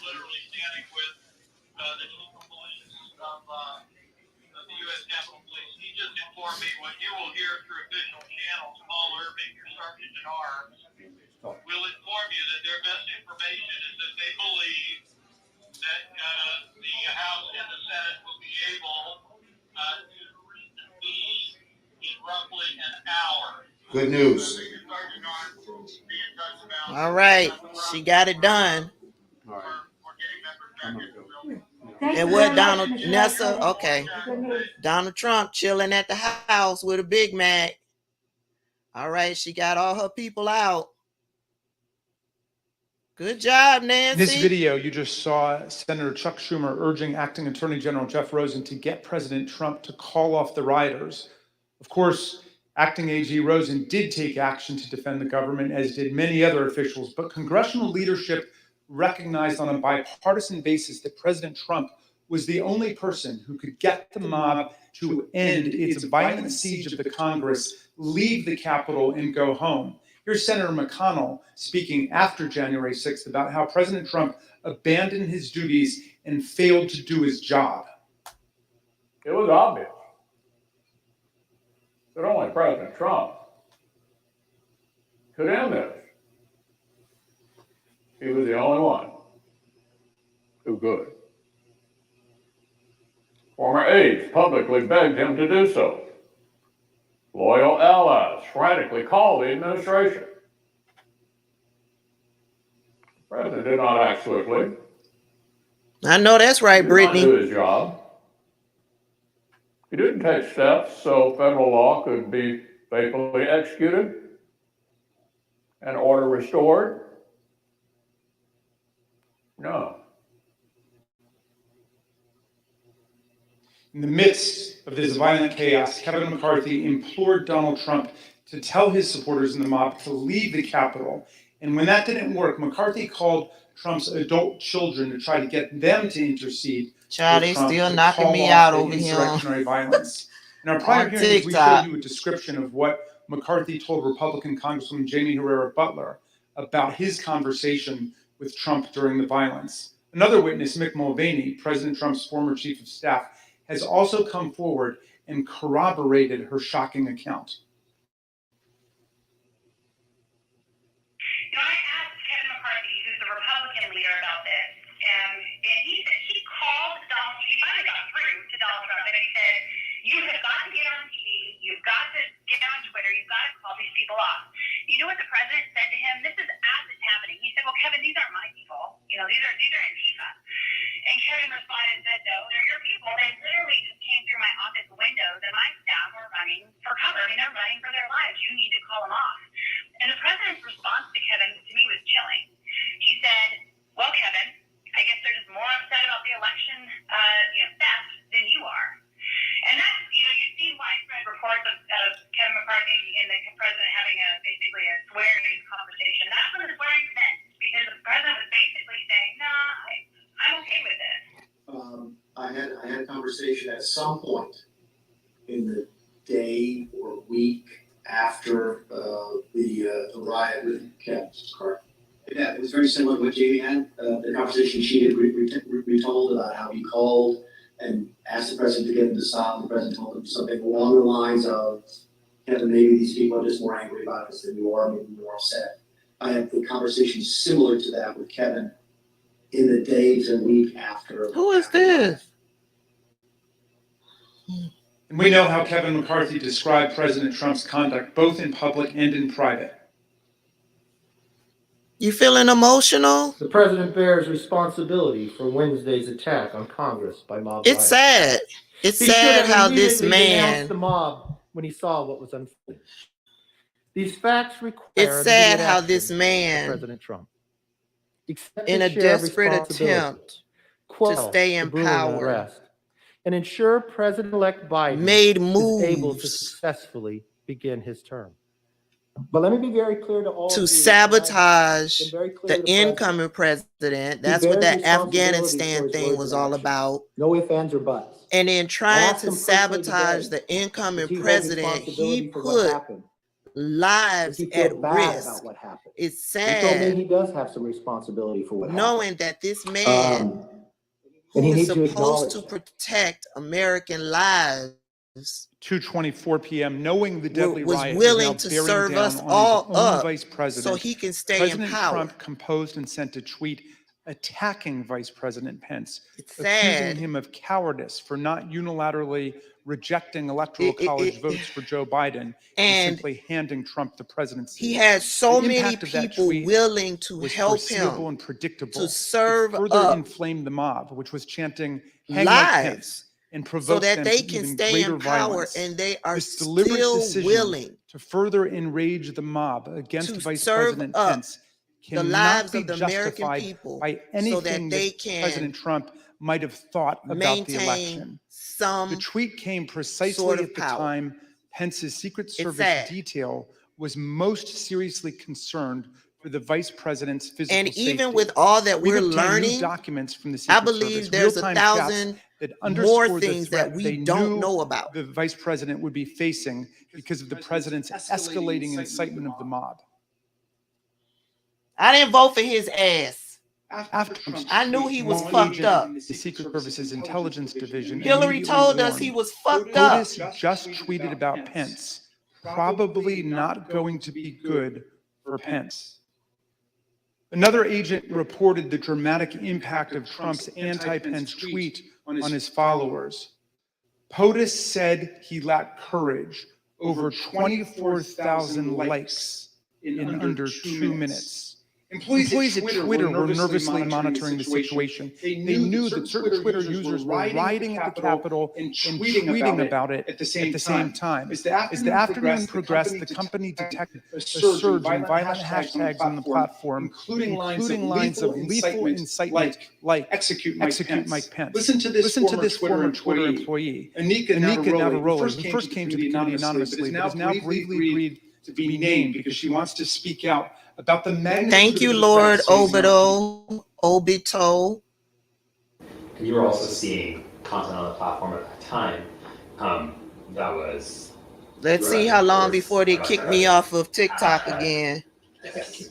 They were literally calling for his execution. As this tweet was coming out. Yes. And in response to this tweet, too, because I think as many of Donald Trump's tweets did again fan the flames. Individuals who were already constructing gallows, ready, willing, and able, wanting to execute someone, looking for someone. Right, Gen X. Now we knew he was effed up. Called upon them to begin this coup who is now pointing the finger at another individual. Hey, y'all, coming back. They keep knocking me out, child. There's a small sample of the over here on reactions TikTok that President Trump's "Fan the Flames" tweet provoked among Capitol rioters in real time. He wouldn't have been better, The crowd is going to the Capitol. He wouldn't have been better. It is. I won't say it is spread like wildfire that Pence has. I won't say he would have been worse, but he wouldn't have done nothing any better. He's a follower. He's not a leader. Hey, everybody. Something keeps happening. I'm getting out here on TikTok. Alice, your news. Thank you. Thank you for being over here.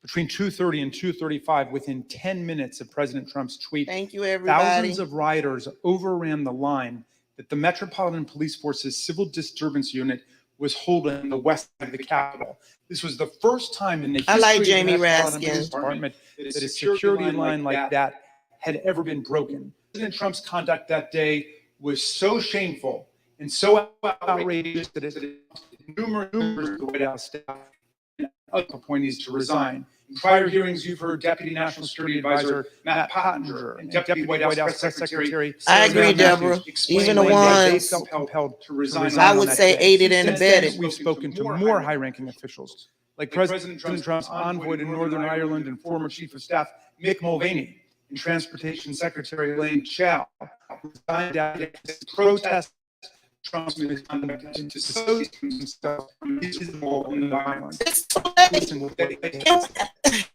It was too late. They resigned at the end of the presidency. This man has been a minister for 4 years. They went along and supported him for 4 years. 4 years he was able to do the things that he did that led us up to January 6th. It just wasn't the election. I think the events at the Capitol. These people, Elaine Chao could kiss my ass. Were shocking. And Betsy DeVos can kiss my ass. As I mentioned in my statement, that I could not put aside. And at a for 4 point, years, they went along with this nut. For me to continue, for 4 years, they went personal along with his values foolishness. and my philosophy. I came as an immigrant to this and country. then now this is too much. 4 years led up to this.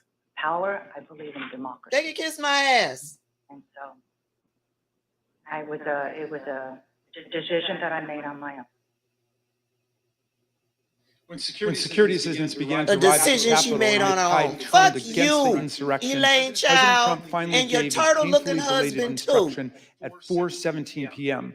So after multiple hours of rioting and more than 100 serious The injuries day he suffered was by our law inaugurated, enforcement he officers, the started crowd that finally shit. began to The disperse. lies. Listen carefully to what they Remember said he as sent they decided to leave what's the his Capitol. name, Spicer, out talking about his crowd sizes.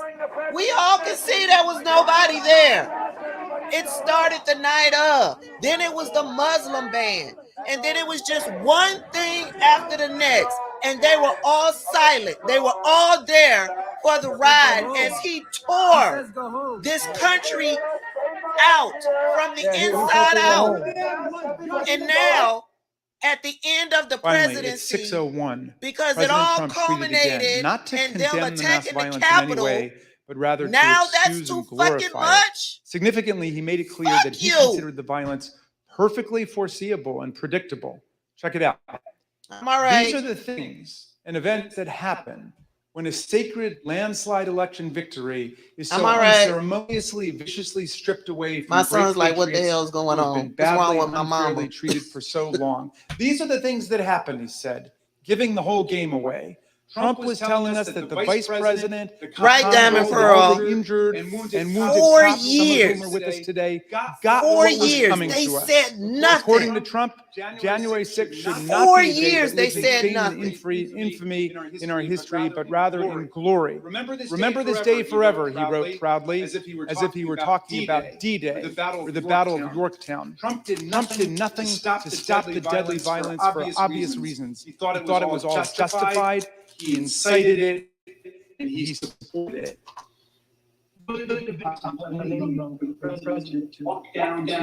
None of these people who are coming forward after the fact get a hero welcome from me. Fuck you. I don't care. You should have sounded the alarm. The president had wanted to make a statement and address the American people. He could have been on camera almost instantly. And conversely, the White House press corps has offices that are located directly behind the briefing room. And so if he had wanted to make an address from the Oval Office, we could have assembled the White House press corps probably in a matter of minutes to get them into the Oval for him to do an on-camera address. Mr. Chairman, nothing in law or fact could justify the president's failure. That's a whole nother story, Gen X. Journalists who've been behind the scenes knew what was going on and didn't sound the alarm, but put it all in a book and now want you to buy the book. Mr. Chairman, in numerous places, our Constitution strongly opposes insurrection and rebellion.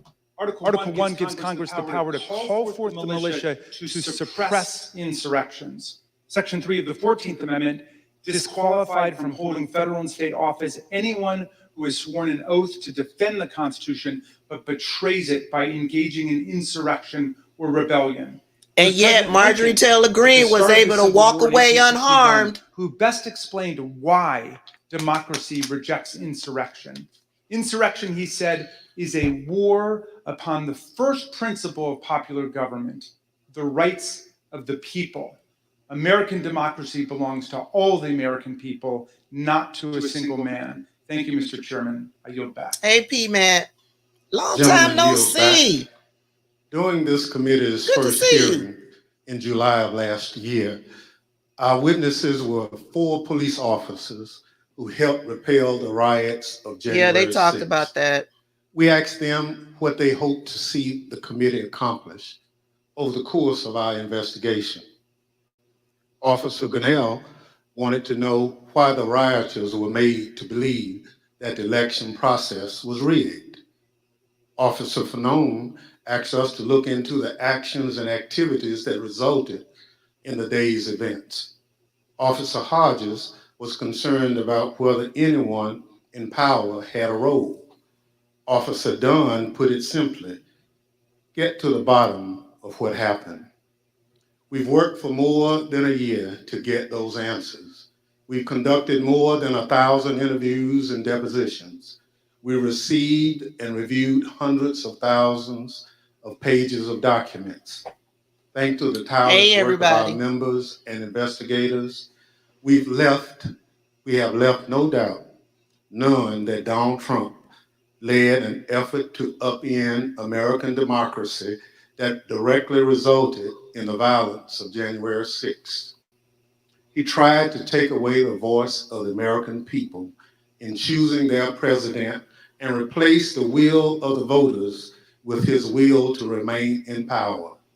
He is the one person at the center of the story of what happened on January 6th. So we want to hear from him. The committee needs to do everything in our power to tell the most complete story possible and provide recommendations to help ensure nothing like January 6th ever happens again. We need to be fair and thorough and gain a full context for the evidence we've obtained. But the need for this committee to hear from Donald Trump goes beyond our fact-finding. This is a question about accountability to the American people. He must be accountable. He is required to answer for his actions. He is required to answer to those police officers who put their lives and bodies on the line to defend our democracy. He's required to answer to those millions of Americans whose votes he wanted to throw out as part of his scheme to remain in power. And whatever is underway to ensure this accountability under law, this committee will demand a full accounting to every American person of the events of January 6th. So it is our obligation to seek Donald Trump's testimony. There's precedent in American history for Congress to compel the testimony of a president. There's also precedent for presidents to provide testimony and documentary evidence to congressional investigators.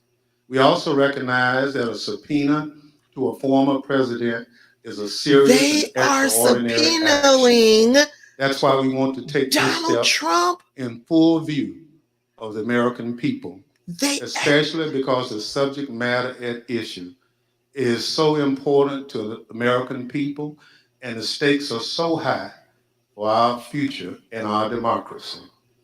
And so I recognize the Vice Chair, Ms. Cheney of Wyoming, to offer a motion. Mr. Chairman, pursuant to today's notice, I send to the desk a committee resolution and ask for its immediate consideration. The clerk will report the resolution. Committee Resolution 1, resolved that the chairman be and is hereby directed to subpoena Donald J. Trump for documents and testimony in connection with the January 6th. Oh my God, they actually did it! Section 5C4, House Resolution 503, and Clause 2M of Rule 11 of the Rules of House Representatives. The young woman from Wyoming is recognized on the Oh my God! Thank you, Mr. Chairman. Mr. Chairman, our committee now has sufficient information to answer many of the critical questions posed by Congress at the outset. We have sufficient information to consider criminal referrals from multiple individuals and to recommend a range of legislative proposals to guard against another January 6th. But a key task remains. We must seek the testimony under oath of January 6th central player. More than 30 witnesses in our investigation have invoked their Fifth Amendment right against self-incrimination.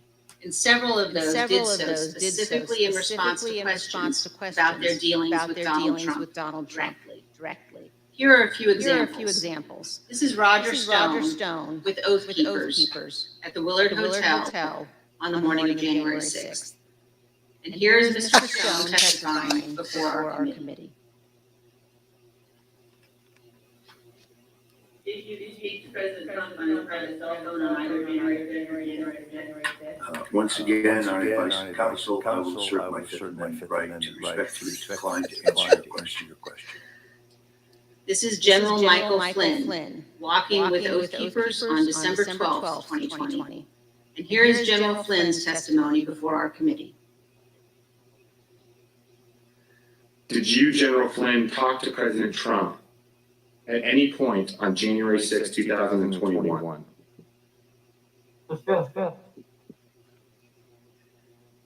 Here is John Eastman fraudulently instructing tens of thousands of angry protesters that the Vice President could change the election outcome on January 6th. Later on this same day, Dr. Eastman acknowledged in writing that Donald Trump knew what he was attempting was illegal. Here is John Eastman testifying before our committee. President Trump authorized you to discuss publicly your January 4th, 2021 conversation with him.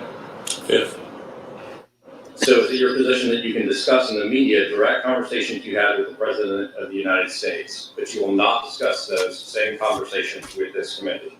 Fifth. Here is Jeff Clark, who conspired with Donald Trump to corrupt the Department of Justice. President Trump wanted to appoint Jeff Clark as acting Attorney General.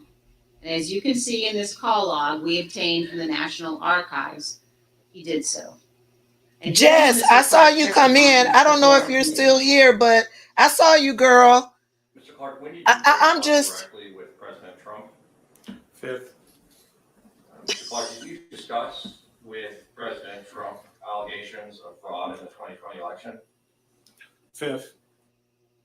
Other witnesses have also gone to enormous lengths to avoid testifying about their dealings with Donald Trump. Steve Bannon has been tried and convicted by a jury of his peers for contempt of Congress. He is scheduled to be sentenced for this crime later this month. Criminal proceedings regarding Peter Navarro continue. And Mark Meadows, Donald Trump's former chief of staff, has refused to testify based upon executive privilege. The committee's litigation with him continues. Mr. Chairman, at some point, the Department of Justice may well unearth the facts that these and other witnesses are currently concealing. But our duty today is to our country and our children and our Constitution. We are obligated to seek answers directly from the man who set this all in motion. And every American is entitled to those answers, so we can act now to protect our republic. So this afternoon, I am offering this resolution that the committee direct the chairman to issue a subpoena for relevant documents and testimony under oath from Donald John Trump in connection with the January 6th attack on the United States Capitol. Thank you, Mr. Chairman. Oh my God. If there's no further debate, the question No is debate on for agreeing me, to but the I doubt if resolution. he'll show up. Those in But favor damn, will say aye. y'all got the balls. Those opposed is no. In the opinion of the chair, the ayes have it. Mr. Chairman, I request a recorded vote. A recorded vote is requested. The clerk will call the roll. Ms. Cheney. Aye. Ms. Cheney, aye. Ms. Lofgren. Aye. Ms. Lofgren, aye. Mr. Schiff. Aye. Mr. Schiff, aye. Mr. Aguilar. Aye. Mr. Aguilar, aye. Mrs. Murphy. Aye. Mrs. Murphy, aye. Mr. Raskin. Aye. Mr. Raskin, aye. Mrs. Luria. Aye. Mrs. Luria, aye. Mr. Kinzinger. Kinzinger, aye. Mr. Kinzinger, aye. Mr. Chairman. Aye. Mr. Chairman, aye. The clerk will report the vote. Mr. Chairman, on this vote, there are 9 ayes and 0 noes. The resolution is agreed to. Without objection, a motion to reconsider is laid on the table. The chair requests that those in the hearing room remain seated until the Capitol Police have escorted members from the room. Without objection, the committee stands adjourned.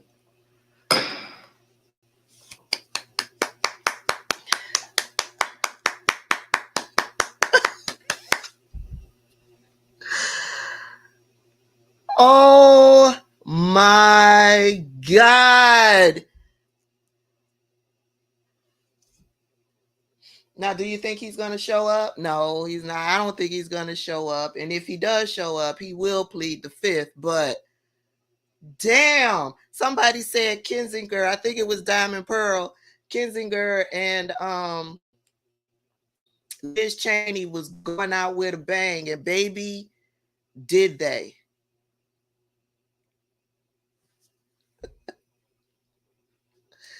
Listen, the biggest takeaway for me from this is supposed to be the final hearing. Supposed to be. Thank you for the gifts over here on TikTok. Supposed to be the final hearing, but we'll see. They'll put together a hearing in a minute if they get information that they feel needs to be brought out. But after, when does the new term start? Liz Cheney and Kinzinger won't be a part of the committee, because remember, they got voted out. And we got midterm elections, so some of them sitting on that panel, I don't know which ones are up, but some of them may not be back. Some of them may be back. So make sure you are all registered to vote. Make sure you check your status, your voting status, because we know how these Republicans do with their trickery. They remove people from the rolls without people knowing they've been removed from the rolls.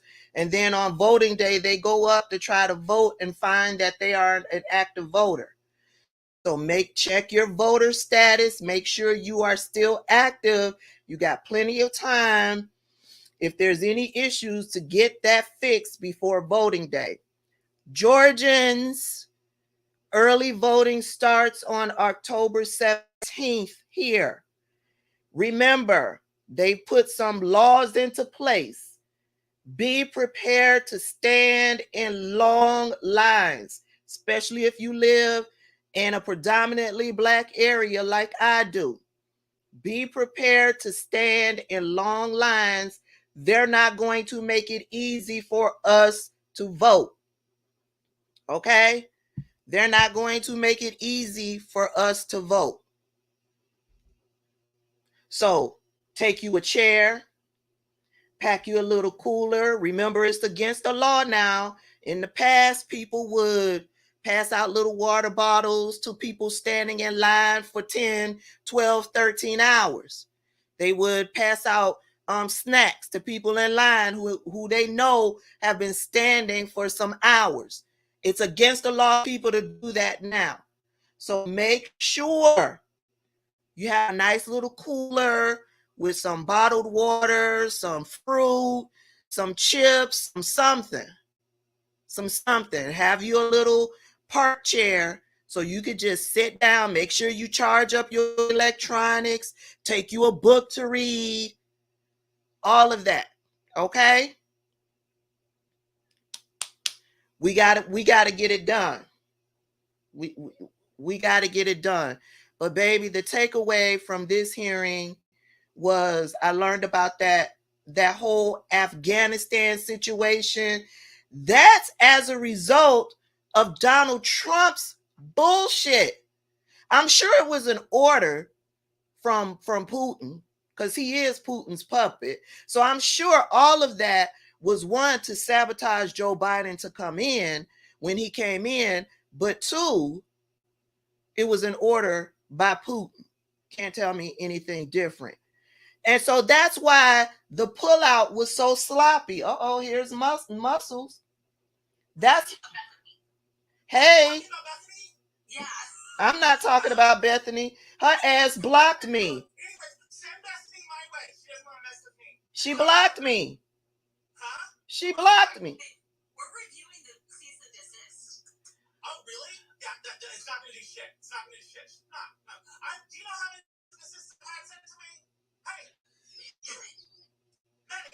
Listen, y'all, I'm on a totally different thing. Bye.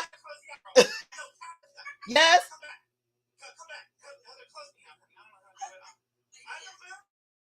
What? These my peeps over on TikTok, y'all.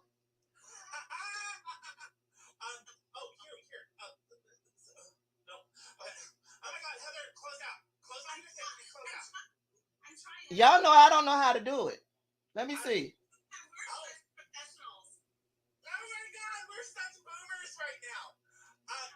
Oh, I got it. Okay. So listen, make sure that you got all your snacks, child. They talking about Bethany. I want to talk about Bethany, but I'm not talking about Bethany right now. Here's Muscles again.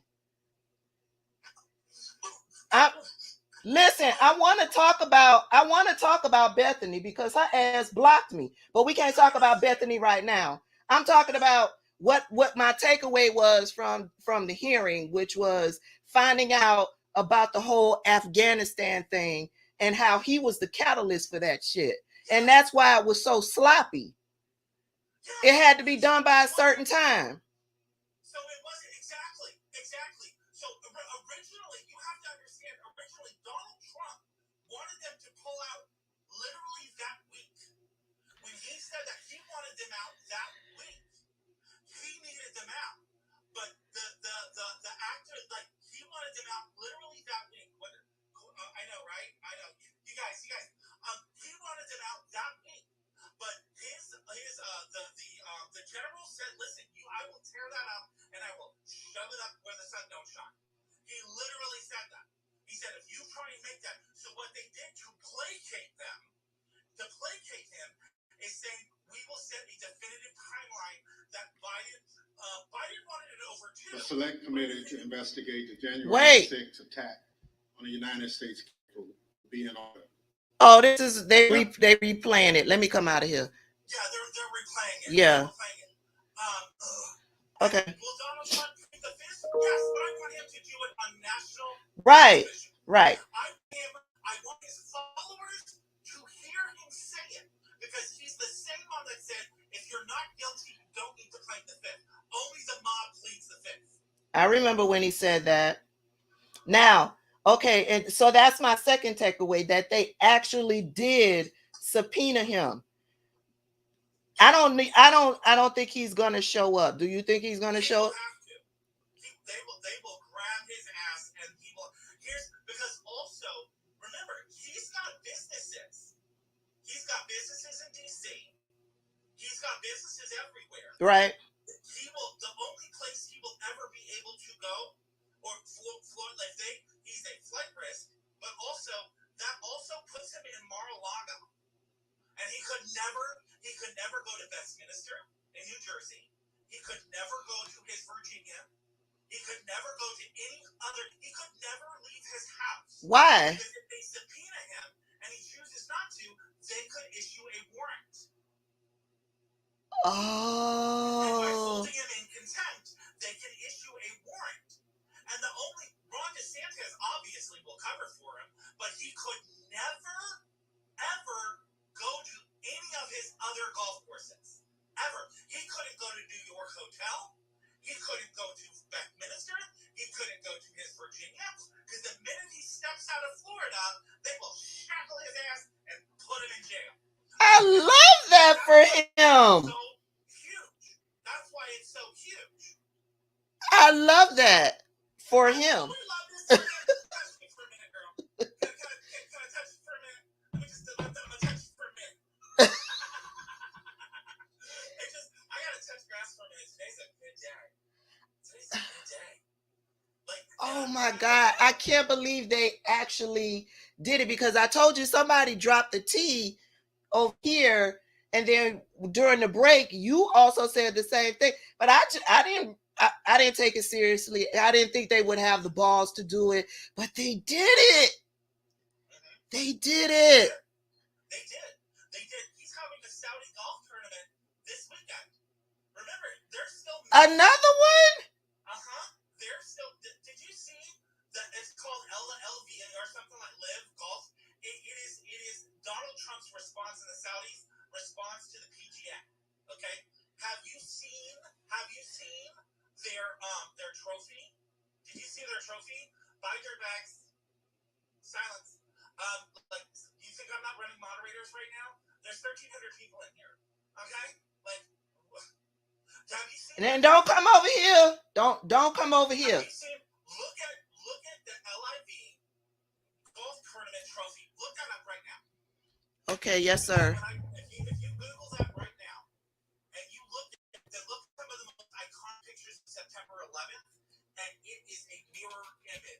LIV golf Yes, I think isn't it LIV, guys? tournament. Oh, here it is. Here it is. Do you see the trophy? Hold on, let me get in here. Let me get in here. If you guys Google that trophy right now. What? I don't see a trophy. Wait, hold on. I don't see a trophy. Let me grab my iPad real quick. Hold on. Wait, okay. Is it a black thing? Yeah. Do you see that? It looks. That look very, Wait, is that one of the towers? Exactly. Like what? That's the trophy of the Saudi Arabian backs. That's buddy with Trump. That's their trophy. Oh, this is some evil shit. That's evil shit right This there. is some evil shit. And that's Donald Trump's buddy right there. That's Donald Trump. They're using Donald Trump's golf courses. Okay, YouTube, let me share my screen. Hold on, so y'all can see what I'm saying. Muscles, you don't have a YouTube channel? No, I don't have a YouTube channel. I don't have time for that. No, listen to me. I'm not working. I guess I should probably work on it. Listen to me. If you get a YouTube channel, okay, you can sign up for StreamYard. Let me show y'all what I'm saying. Hold on. I'm bringing it up for you guys right now. Yeah, SCOTUS, did you hear SCOTUS denied the case? What are you talking about? SCOTUS denied Donald Trump's appeal. What? Yeah. Oh my God! Here it is right here, y'all. What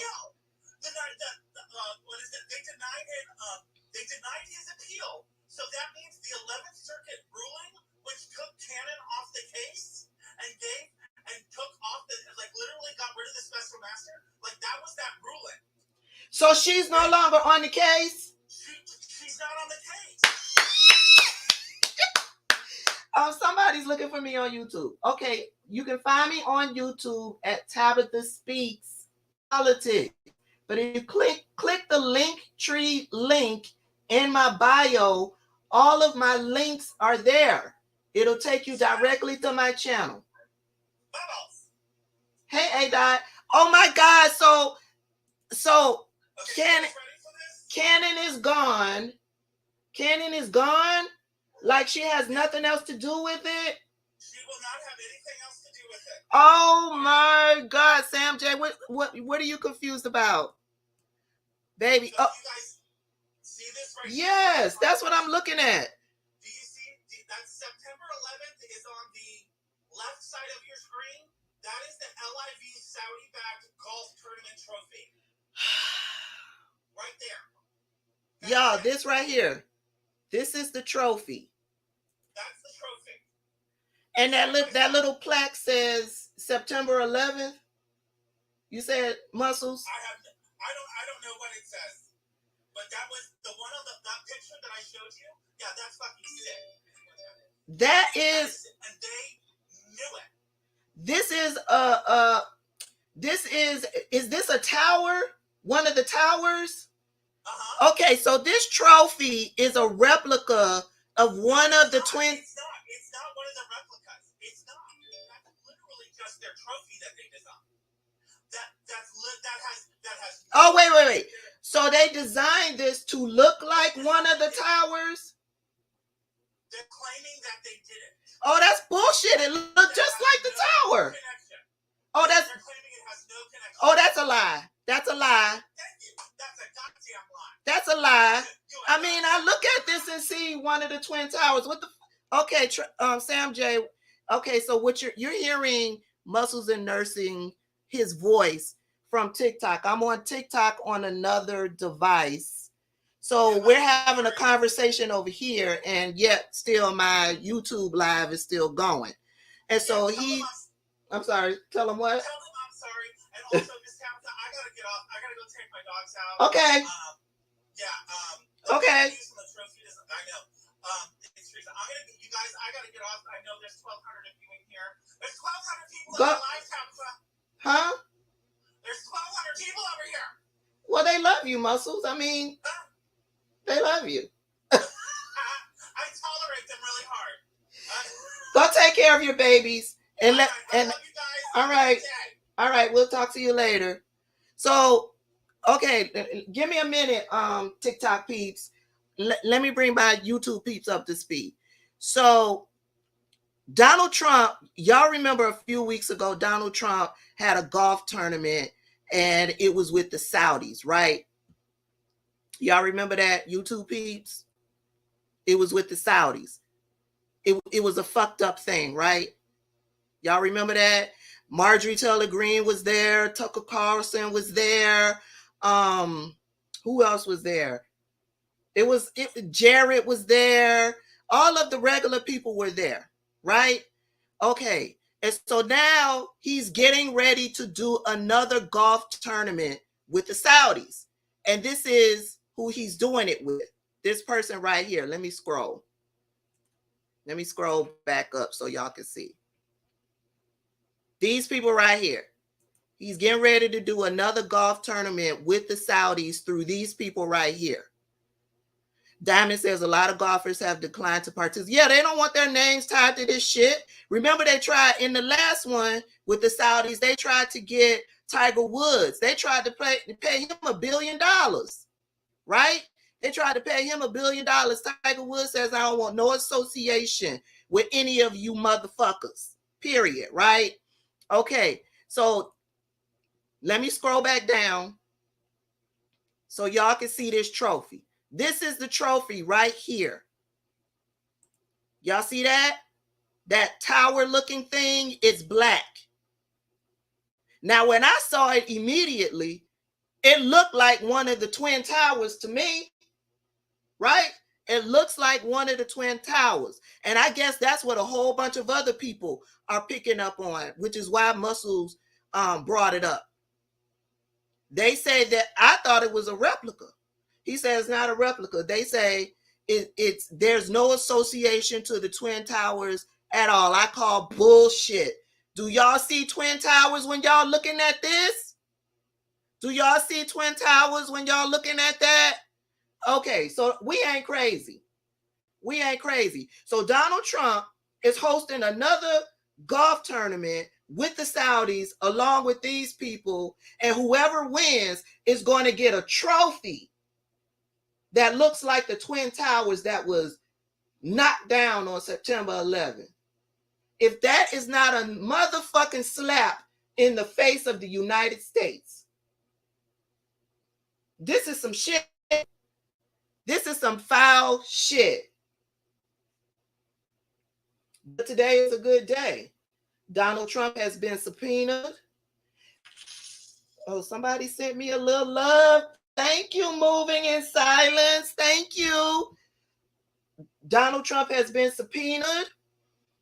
Muscles told us that Judge Eileen Cannon, his flunky that was holding shit up with the Department of Justice in these records, has been kicked off the case. No more special master and all of that stuff. The Department of Justice can do what it is that they do. But you know what? Eileen Cannon, she needs to be disbarred. She needs to be impeached from the bench, and she needs to be disbarred. Thank you, Moving in Silence. I appreciate that. She needs to be disbarred. I also saw that Donald Trump tried to create yet another business because remember, Letitia James has fixed it, is trying to fix it so they can't operate business anymore for a certain amount of years, right? Beneath the Trump organization, right? Well, now I saw during the break that he tried to create a second business and title it Trump Organization 2. We're going to see what's going to go on with that. We're going to see what's going on with that. And Tabitha, he is getting instant karma. This ain't enough. No, I wouldn't call this karma yet, Ken. I wouldn't call this karma yet. But I now I understand. For me, now I understand why that pullout from Afghanistan was so rushed and why it was so messy is because Donald Trump's evil, sinister ass, for whatever reason, and I believe that reason is Putin, decided that they needed to move out because he wrote it down. It's some kind of order and it had to be followed. Donald Trump ordered that the troops be removed by a certain date, and Joe Biden had to follow that rule. And now you got all of these flunkies of Donald Trump blaming Joe Biden. Blaming Joe Biden. But today we learned the truth. Joe Biden just followed what Donald Trump put into place. He had to follow it by law. And in doing that, Donald Trump put lives at risk. And so many of our allies are still stuck over there. Can't get out. Can't get out.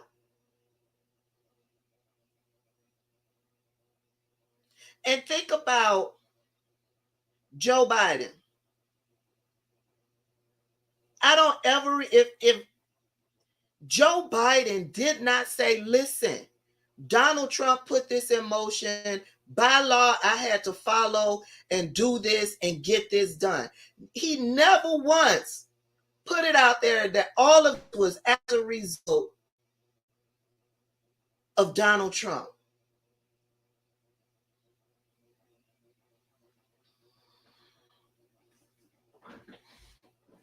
Trying to save face for the United States. Trying to save face for the United States. Never once put it out there to make it look like leaders in America were bickering.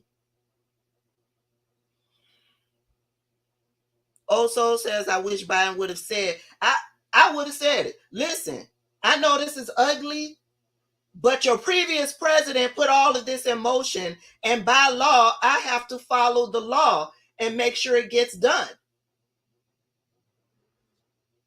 Baby, I ain't did not one stitch of work today. I think I sent a couple of emails today. I did a couple of emails today because I also did a video talking about Alex Jones. That's up over on Tabitha Speaks Politics. Those of you who follow me over here on Tabitha Speaks Politics, make sure you check out the video that I did about that. All of them are sinister and evil. Alex Jones. Everybody is celebrating that, you know, he was held accountable to the tune of $965 million. I was focused on his abhorrent behavior. He actually streamed the verdict and the reading of the damages. He streamed himself watching the verdict. And while he was watching the verdict, streaming himself live, he's mocking the parents who've lost their children. I had to do a video on that. That's up over on Tabitha Speaks Politics for those of you all over here on TikTok that's going to be looking for it. I couldn't believe it. I mean, I could believe it, but just to sit and watch it all go down. I mean, he's laughing at these parents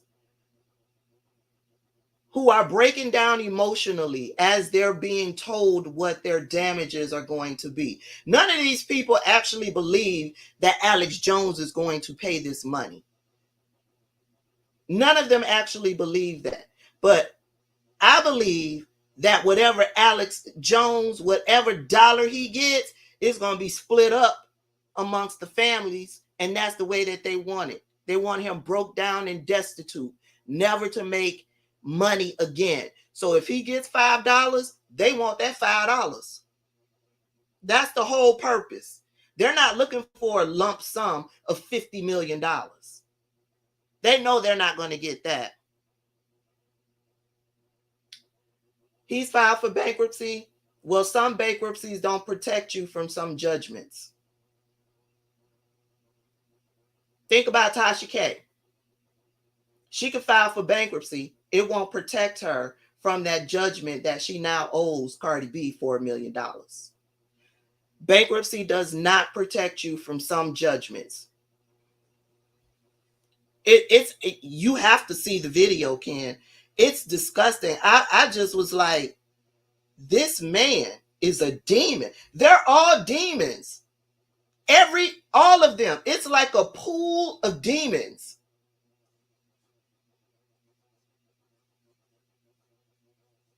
It was more than that, though, moving in silence. He was mocking those parents. One of those parents broke down and he started mimicking the movements and mocking the movements. I was like, this man is a fucking nut. And he's like, yeah, they'll sue me, but they won't sue Remington. And I'm like, well, Remington didn't galvanize a bunch of nut jobs and tell them that this is a false flag event. You did that, Alex Jones. You did that. Okay, y'all. I'm white.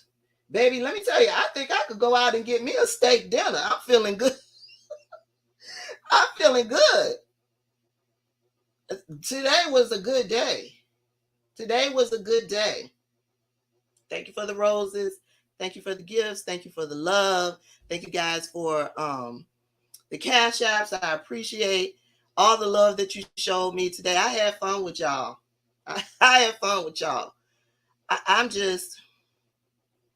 Ken says his ex-wife said he's a loon. That's right, she did. Are they finally divorced? Are they finally divorced, or are they still...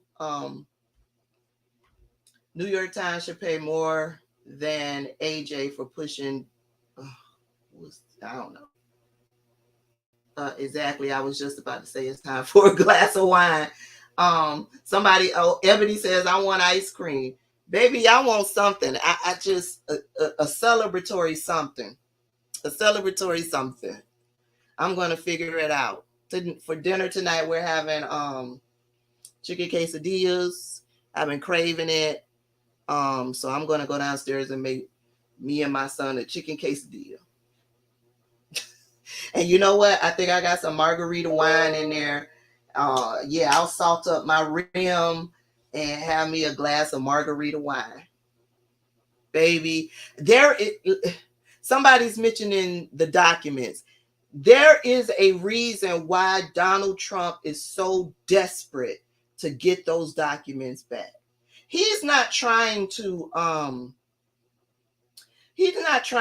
just clear his name that he mistakenly packed up these boxes or whatever. He's not trying to do that. He wants the documents back, y'all. He wants the documents back. He is desperate to try to get these documents back. Why? I believe he's already sold these documents. Those people want those documents, or they want that money back, and he can't produce either. He can't produce either, baby. And now his flunky has been removed. She can no longer block and protect him. That Eileen Cannon nut job. Now that she's been removed, she needs to be impeached and disbarred.